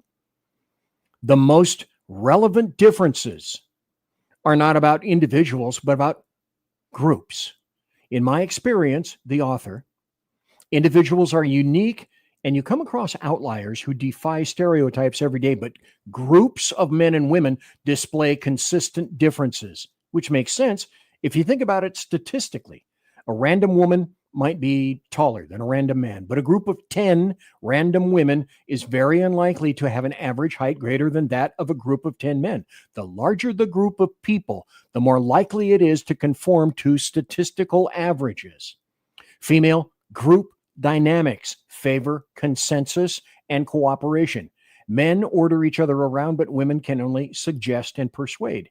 Any criticism or any negative sentiment, if it absolutely must be expressed, needs to be buried in layers of compliments. Stop. Women, does this sound like what happens in your experience? Is this your experience? The outcome of a discussion is less important than the fact that the discussion was held and everybody participated in it. Venus versus Mars. If you're not familiar with that concept, look it up in your Funkin' Wagnalls.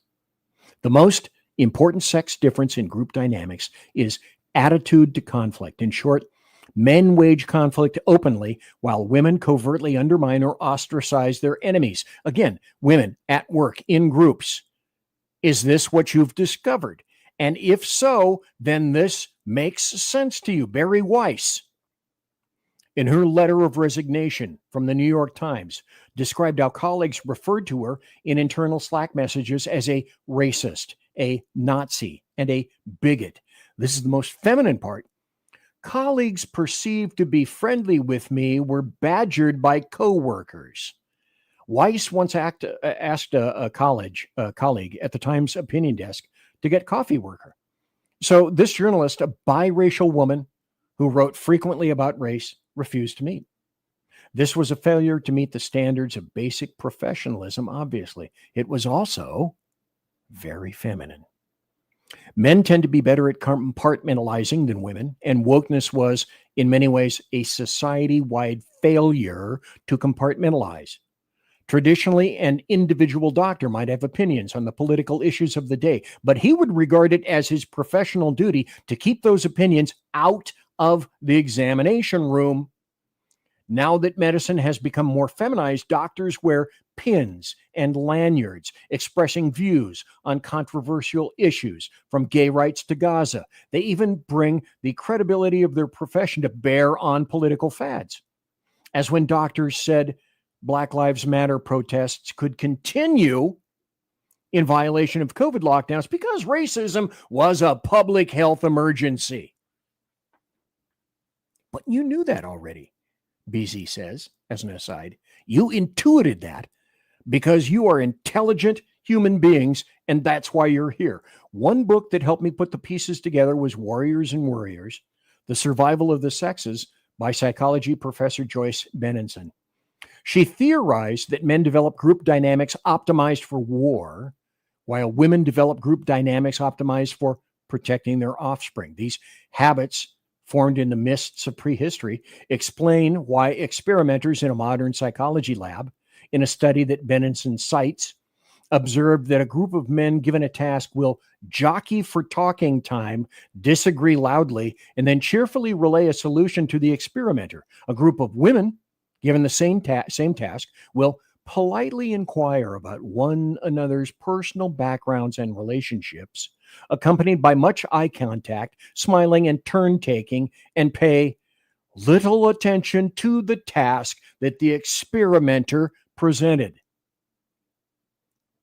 The point of war is to settle disputes between two tribes, but it works only if peace is restored after the dispute is settled. Men therefore develop methods for reconciling with opponents and learning to live in peace with people they were fighting yesterday. Females, even in some primate species, are slower to reconcile than males. That's because women's conflicts were traditionally within the tribe over scarce resources to be resolved by not open conflict, but by covert competitions with rivals with no clear terminus. All of these observations matched my observations of wokeness, but soon the happy thrill of discovering a new theory eventually gave way to a sinking feeling. If wokeness really is the result of the great feminization, then the eruption of insanity in 2020 was just a small taste of what the future holds. Imagine what will happen as the remaining men age out of these society-shaping professions and the younger, more feminized generations take full control. The threat posed by wokeness can be large or small depending on the industry. It's sad that English departments are all feminized now, but most people's daily lives are unaffected by it. Other fields matter more. You might not be a journalist, but you live in a country where what gets written in the New York Times determines what is publicly accepted as the truth. If the Times becomes a place where in-group consensus can suppress unpopular facts more so than it already does, and we know that it does, you and I, that affects every citizen in this country. The field Here's the crux of the biscuit, boys and girls. The field that frightens me most is the law. All of us depend on a functioning legal system, and to be blunt, the rule of law will not survive the legal profession becoming majority female. You can already see it, can you not? We have all been witness to and subject to the rulings from what I call black-robed leftist anarchists, frequently in the guise of leftist white chicks, and some black ones too. The rule of law is not just about writing rules down. It means following them even when they yield an outcome that tugs at your heartstrings or runs contrary to your gut sense of which party is more sympathetic. A feminized legal system might resemble the Title IX courts for sexual assault on college campuses established in 2011 under President Obama.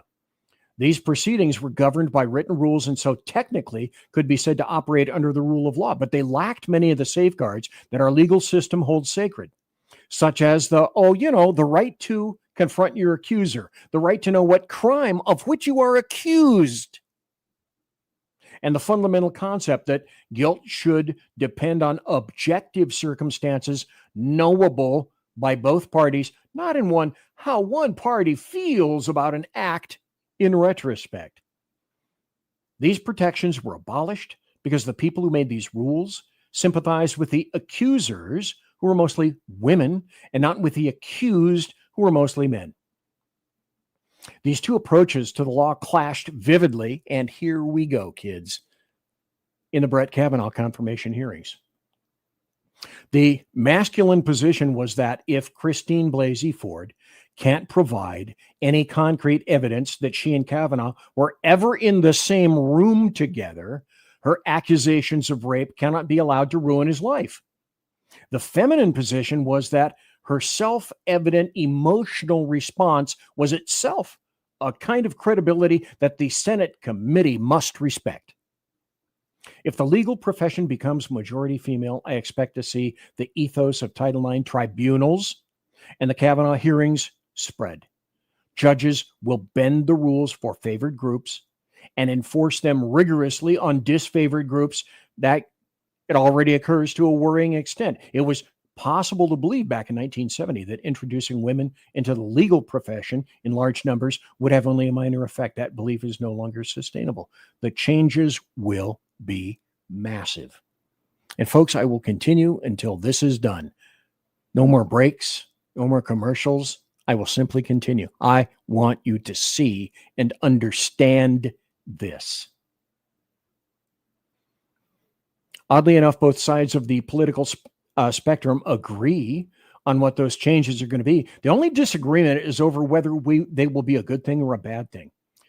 Dahlia Lithwick opens her book, Lady Justice, Women, the Law, and the Battle to Save America, with a scene from the Supreme Court in 2016 during oral arguments over a Texas abortion law. The three female justices, Ginsburg, Sotomayor, and Kagan, ignored the formal time limits, talking exuberantly over their male colleagues. Lithwick celebrated this as an explosion of bottled-up judicial girl power that afforded America a glimpse of what genuine gender parity or near parity might have meant for future women in powerful legal institutions. Lithwick lauds women for their irreverent attitude to the law's formalities, which, after all, originated in an era of oppression and white supremacy. The American legal system was fundamentally a machine built to privilege propertied white men, Lithwick writes. But it's the only thing going, and you work with what you have. Those who view the law as a patriarchal relic can be expected to treat it instrumentally. If that ethos comes to prevail through our legal system, then the trappings will look the same, but a revolution will have occurred. The great feminization is truly unprecedented. Other civilizations have given women the vote, granted them property rights, or let them inherit the thrones of empires. No civilization in human history has ever experimented with letting women control so many vital institutions of our society, from political parties to universities to our largest businesses. Even where women do not hold the top spots, women set the tone in these organizations, such that a male CEO must operate within the limits set by his human resources VP. Who is that customarily, do you think? We assume that these institutions will continue to function under these completely novel circumstances. But what are our grounds for that assumption? The problem is not that women are less talented than men, or even that female modes of interaction are inferior in any objective sense. The problem is that female modes of interaction are not well suited to accomplishing the goals of many major institutions. You can have an academia that is majority female, but it will be, as majority female departments in today's universities already are, oriented towards other goals than open debate and the unfettered pursuit of truth. Do I hear something similar to the crushing of the First Amendment here? BZ queries. And if your academia doesn't pursue truth, what good is it? Let me read that again, please. If your academia doesn't pursue truth, what's the point? What good is it? If your journalists aren't prickly individualists who don't mind alienating people, what good are they? What's the point? If a business loses its swashbuckling spirit and becomes a feminized, inward-focused bureaucracy, will it not stagnate? Yes, yes, yes, yes, and yes. If the great feminization poses a threat to civilization, the question becomes whether there is anything we can do about it. The answer depends on why you think it occurred in the first place. There are many people who think the great feminization is a naturally occurring phenomenon. Women were finally given the chance to compete with men, and it turned out they were just better. That's why there are so many women in our newsrooms, running our political parties, and managing our corporations. Ross Douthat described this line of thinking in an interview this year with Jonathan Kieperman, a right-wing publisher who helped popularize the term the longhouse as a metaphor for feminization. Men are complaining that women are oppressing them. Isn't the longhouse just a long male whine about a failure to adequately compete? He asked. Maybe you should just suck it up and actually compete on the ground that we have in 21st century America. That's what feminists think happened, but they're wrong. Feminization is not an organic result of women outcompeting men. It is an artificial result of social engineering. And if we take our thumb off the scale, it will collapse within a generation. The most obvious thumb on the scale is anti-discrimination law. It's illegal to employ too few women at your company. You guys did realize that, yes? If women are underrepresented, especially in your higher management, that's a lawsuit waiting to happen, and it will.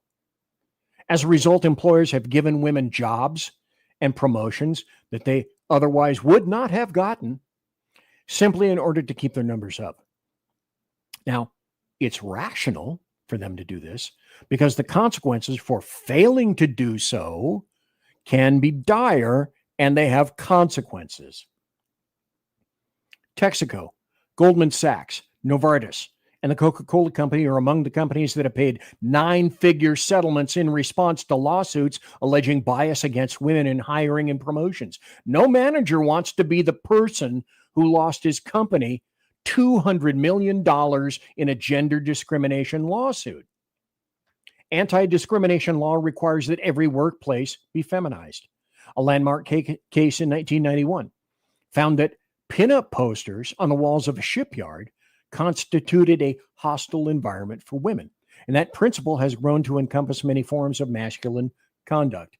Dozens of Silicon Valley companies have been hit with lawsuits alleging frat boy culture or toxic bro culture. And a law firm specializing in these suits brags of settlements ranging from $450,000 to $8 million. Women can sue their bosses for running a workplace that feels like a fraternity house. But men can't sue when their workplace feels like a Montessori kindergarten. Naturally, employers err on the side of making the office softer.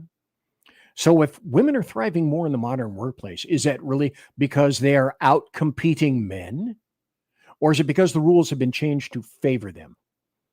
So a lot can be inferred from the way that feminization tends to increase over time. Once institutions reach a 50-50 split, they tend to blow past gender parity and become more and more female. Since 2016, law schools have gotten a little bit more female every year. In 2024, they were 56% female. Psychology, once a predominantly male field, is now overwhelmingly female, with 75% of psychology doctorates going to women. Institutions seem to have a tipping point, after which they become more and more feminized. That does not look like women outperforming men. It looks like women driving men away by imposing feminine norms on previously male institution. This is a great question. What man wants to work in a field where his traits are not welcome?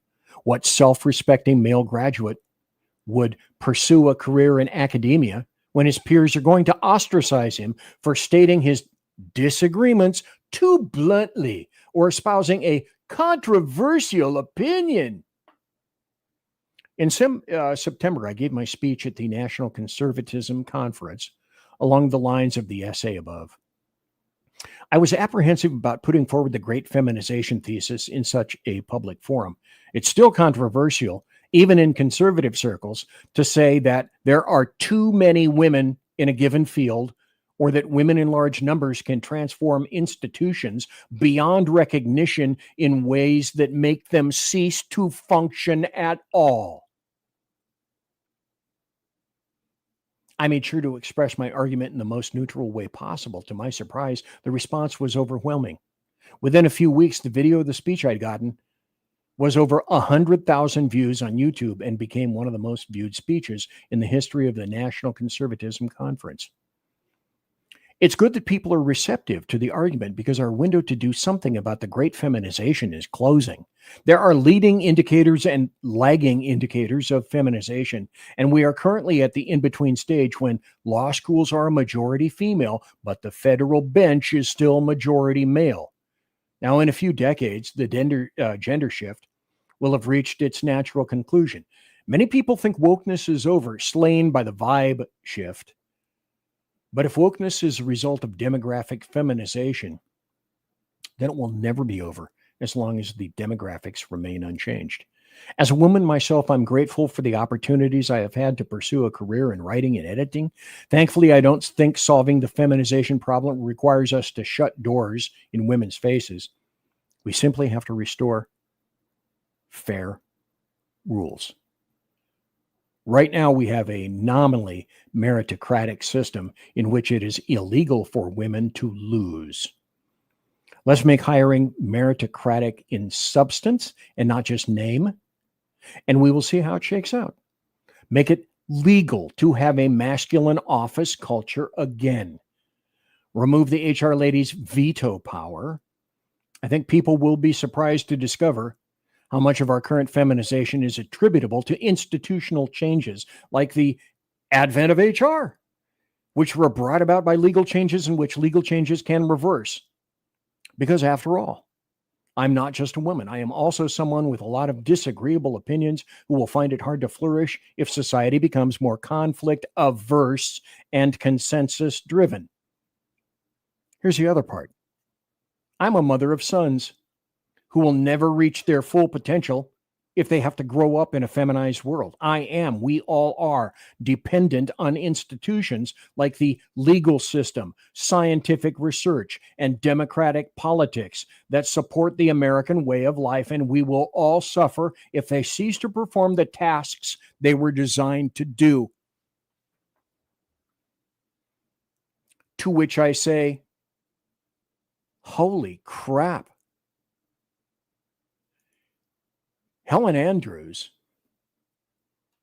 said what basically we have all been thinking, except in a way that it's full of the right buzzwords and the right jargon with attributable studies, I was gobsmacked.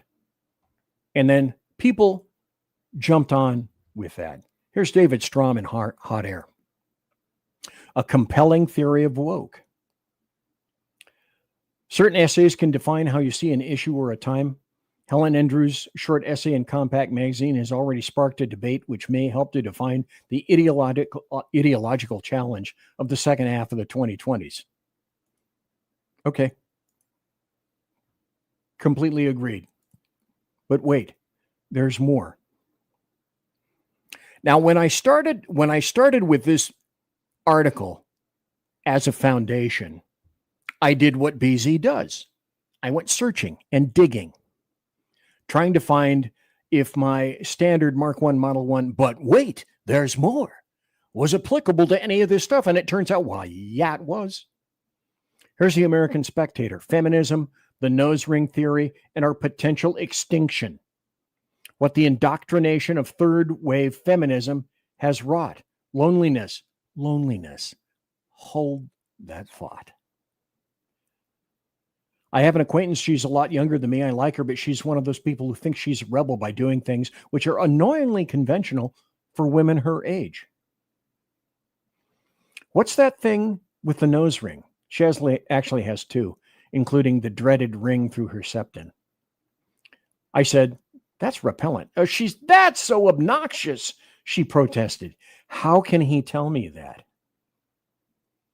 And it goes on, and it continues about, here's that famous female empathy.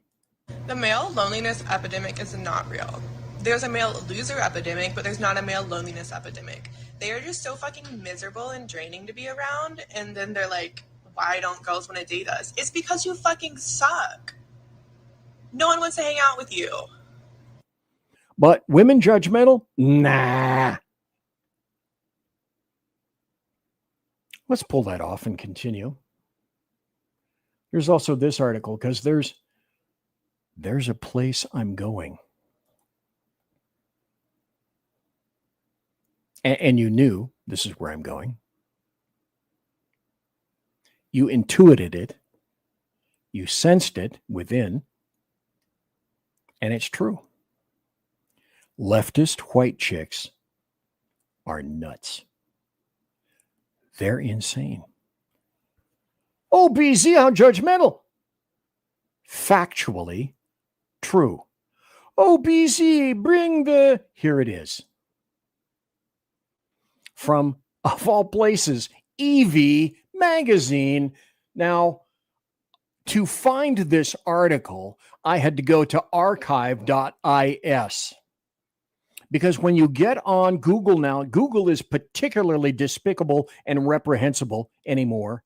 You can't find anything more than just pablum leftist crap on Google from results, particularly with regard to their AI results. So I had to dig deep, far and wide, and go to an article that I finally discovered over another search engine that was paywalled and then archived and then buried. And this is one of those articles that, thank God, archive.is at the time was working, or I would not have been able to bring this to you, because leftists and Democrats and people of that ilk, including leftist insane white chicks, don't want you to know this, that they're insane. The headline: over 50% of liberal white women under 30 have a mental health issue. Are we worried yet? Over half of white liberal women who have been diagnosed with a mental health condition at some point. Does this mean there's a correlation between progressive ideas and mental health? Okay, here it is. Here's the article. Read it for yourself. What do you think the answer is? Why, yes. That would be yes. And I go on to continue with this. remember the people that will lie to you, lie directly to your face? Or do you remember Helen Andrews in that article that I just read said, some people are for consensus, and it's okay, you know, really, when you think about it, rather than offend somebody, it's okay to lie, as long as it's in the process or the furtherance of what some people would call the greater good. Anybody remember this? Bueller? I do. This is Wikipedia, NPR, the chick there who said that our reverence for the truth might have become a distraction. But one of the most significant differences, critical for moving from polarization to productivity, is that the Wikipedians who write these articles aren't actually focused on finding the truth.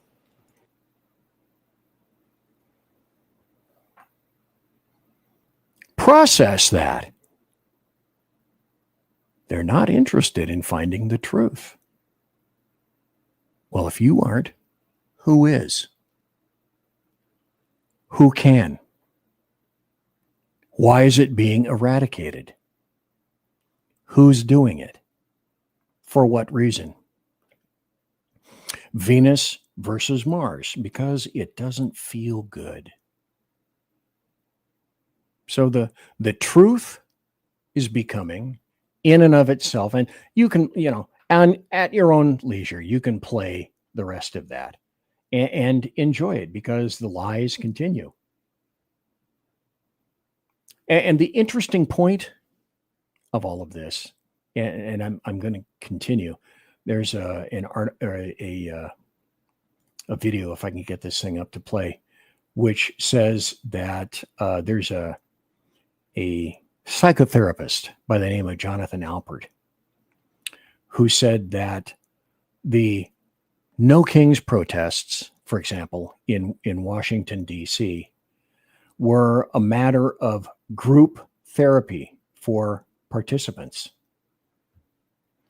And so when you see all of the various leftist females grouping around all of this, it's like one woman is rubbing the nether regions of the other to make sure that there's enough sympathy going around.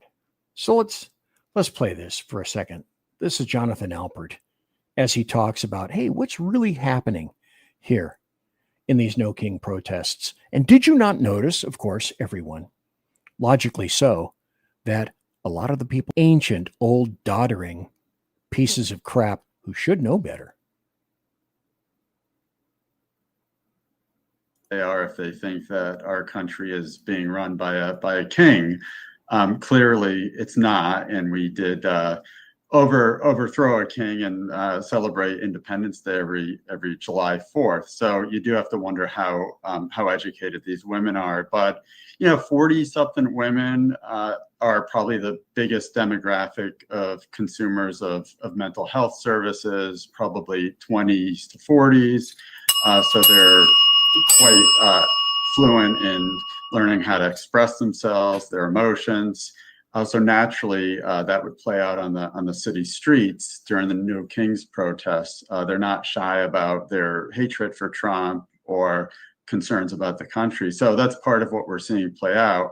And the No Kings protests, from what I've seen in person and on TV, it seems to me like a big venting session and almost like a big group therapy. So people get stuff off their chest, they feel better in the moment, but it doesn't necessarily bring about any sort of positive change. So again, to re-emphasize, emphasizingly, Venus versus Mars, emotions versus facts. How willing are you to live in a world when facts are completely immaterial, but emotions rule all? That's a nonsensical area. That's a nutty area. That's an alternate universe that no one wants to live in, but we're being forced to at this point. Here's a white chick who says that I'm disappointed in everybody. I'm disappointed in men, and college made me this way.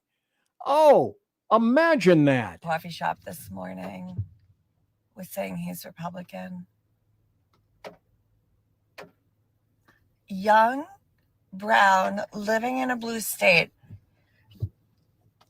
I proceeded to embarrass him. He said something about a debate. I said, I do not debate with idiots. No, this is a civil war. You have not received the feedback, This is a leftist insane white chick is going to tell a black guy what his experience is. They're going to tell you what your experience are. They don't give a shit who you are, quite frankly. They're nuts. They're brain damaged. They're mentally defective. All they see is themselves. They are narcissistic, sociopathic, and thank God most of them can't shoot, or they'd kill everyone they possibly can. This is what you get: Venus versus Mars, emotions versus facts and logic. And if you don't stop it right now, they will rule all. The insane mentally defectives will be running and are in the process of running everything. Go. consequence that your She knows more than you do. The moral superiority and arrogance drips. words are garbage and you're a bad person at this point. Let me communicate that to you. You're welcome. These people really believe that they are doing themselves a justice and that they're making sure that they let you know that you're trash and you're a bad person. She don't. Now imagine that person, if you will, the female that you just heard. Imagine that for whatever reason she is in charge of dispensing your medicine. Let us assume that she is in charge of educating your child. Let us imagine that she is in charge of adjudicating law in some fashion, for or against you, but it depends on the justice that you get will be dependent on who you are. And this is being reflective. Now, at this point, I'm not that far from ending the show. Maybe 5 or 10 more minutes. Thank you for being here for such a long time. I hope I'm making my point. But the issue is also this: men, having been alienated, are leaving the Democrat Party because they are not serving their needs, political and otherwise. And when they leave, they're not coming back. Demography, as we know, is prophecy. Just ask muzzies as they try to outprocreate everyone. And they're well on their way. Well, Beezy, you can't say that. Blow me. Men are leaving the left, and they're not coming back. The Democrat Party is essentially hemorrhaging men. They're leaving in waves. They're leaving unions. They're leaving classrooms. They're learning to do physical manipulations in terms of they're eschewing education and unwilling more and more to not take on the massive debt that results in their pulling the handles on the machines in Starbucks that sound like it's a choking honey badger. Because that's what the people that, take courses in intersectional underwater beaver clitty licking, that's what they get. And those are not representational of the ability of people. Who keeps this nation running? Is it women? No. Who would you like to take your car to or your HVAC to get it repaired? Who's going to climb into the sewers so that you can run the poop down the chute? How many women do you say, oh, this is beneath me? The other thing that I should care to point out, and I think this and the next article, and we're going to be wrapping up the stage here. Why are conservatives happier than liberals? Now, this article says in Real Clear Science that one of the most surefire findings in social psychology repeatedly replicated in 5 decades of study and experiments, American conservatives say they are much happier than the American liberals. I can't imagine why, can you?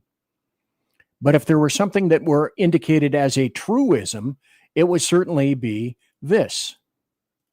I believe I have one more story, and then there will be great accolades and great thanks to you. We're in further dangers. We're in dangers from Islam. We're in dangers from insane white women. We're in dangers from Democrats. We're in dangers from Islam, various other religions that, well, Islam isn't a religion per se. It's a societal manner of living. But the Atlantic, in an archive piece that I found, the risk of financial and moral collapse, and at the same time, worry not, we're also coming to peak budgetary issues and problems. These aren't things that are just going to be solved in passing in some fashion.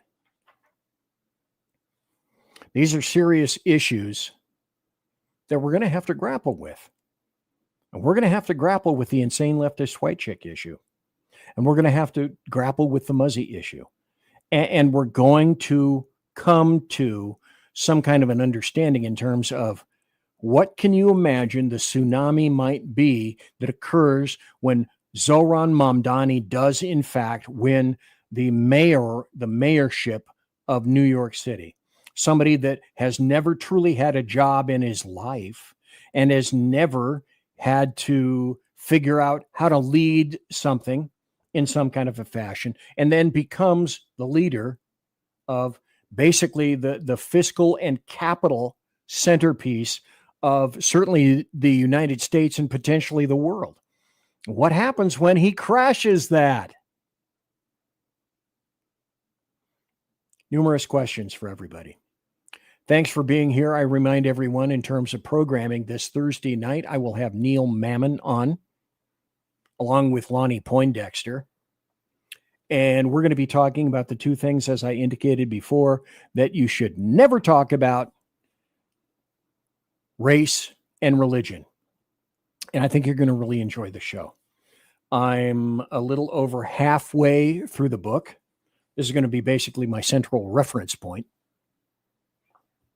Never had him on the show before.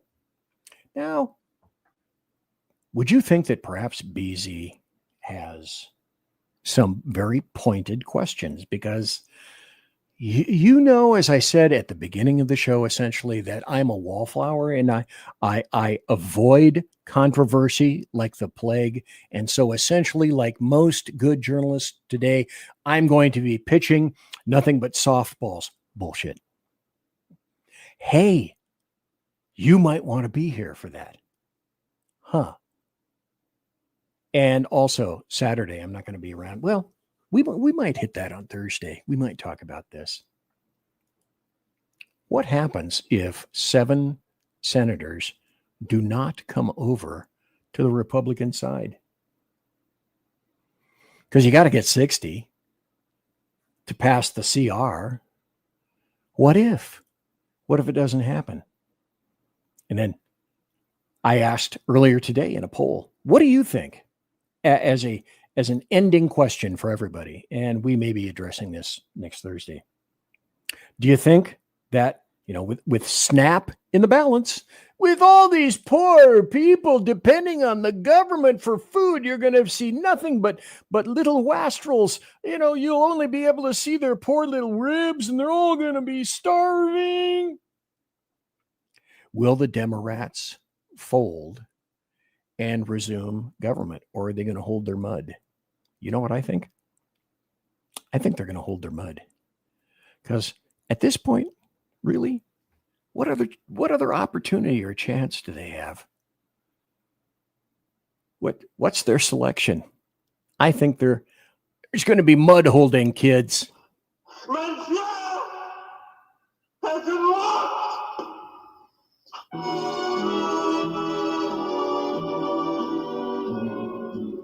So, ladies and gentlemen, boys and girls, children of all ages, Thanks for listening to me, the bloviating Zeppelin, right here on BZ's Berserk Bobcat Saloon radio show, live and direct in my great studio. It's late at night. It's 10:20 Pacific, which means that it's, 12:20 Central, and it's 1749.723 in Bolivia time, but I could never understand Bolivian time. Anyway, having said that, promotional consideration is by the Lockheed Skunk Works, the Skark Works, and also by Shure and Electra Voice microphones, the people that make my mixer, Arrakis, and also the people here, Pratt & Whitney dependable engines, producing thrust you can trust. Tonight, of course, as per normal, tiaras are by My Little Pony, and thanks to my personal KC-135 Kettle One refueling team with whom I shall be consorting in less than, I'd say 15 minutes. Everybody, everywhere, God bless, take care, be safe. Be back here Thursday night. Thank you. Everybody quiet down now and get some sleep. Night, everybody. Night, Mama. Night, Ben. Good night, everyone. Good night, Mama. Good night, Daddy. Good night, children. Good night, Daddy. Good night, Elizabeth. Good night, John Boy. Good night, Jim Bob. Good night, Jim Bob. Stop right there. I see that Boyd is in chat. He's talking about Clyde. Boyd, did you see Clyde has his own engraved glass and his Mark I, Model I Superior cigars, which he smokes every show? Good night, Jim Bob. What's going on? I was asleep. What's everybody doing? Good night, Good night, Jim Jim Bob. Bob.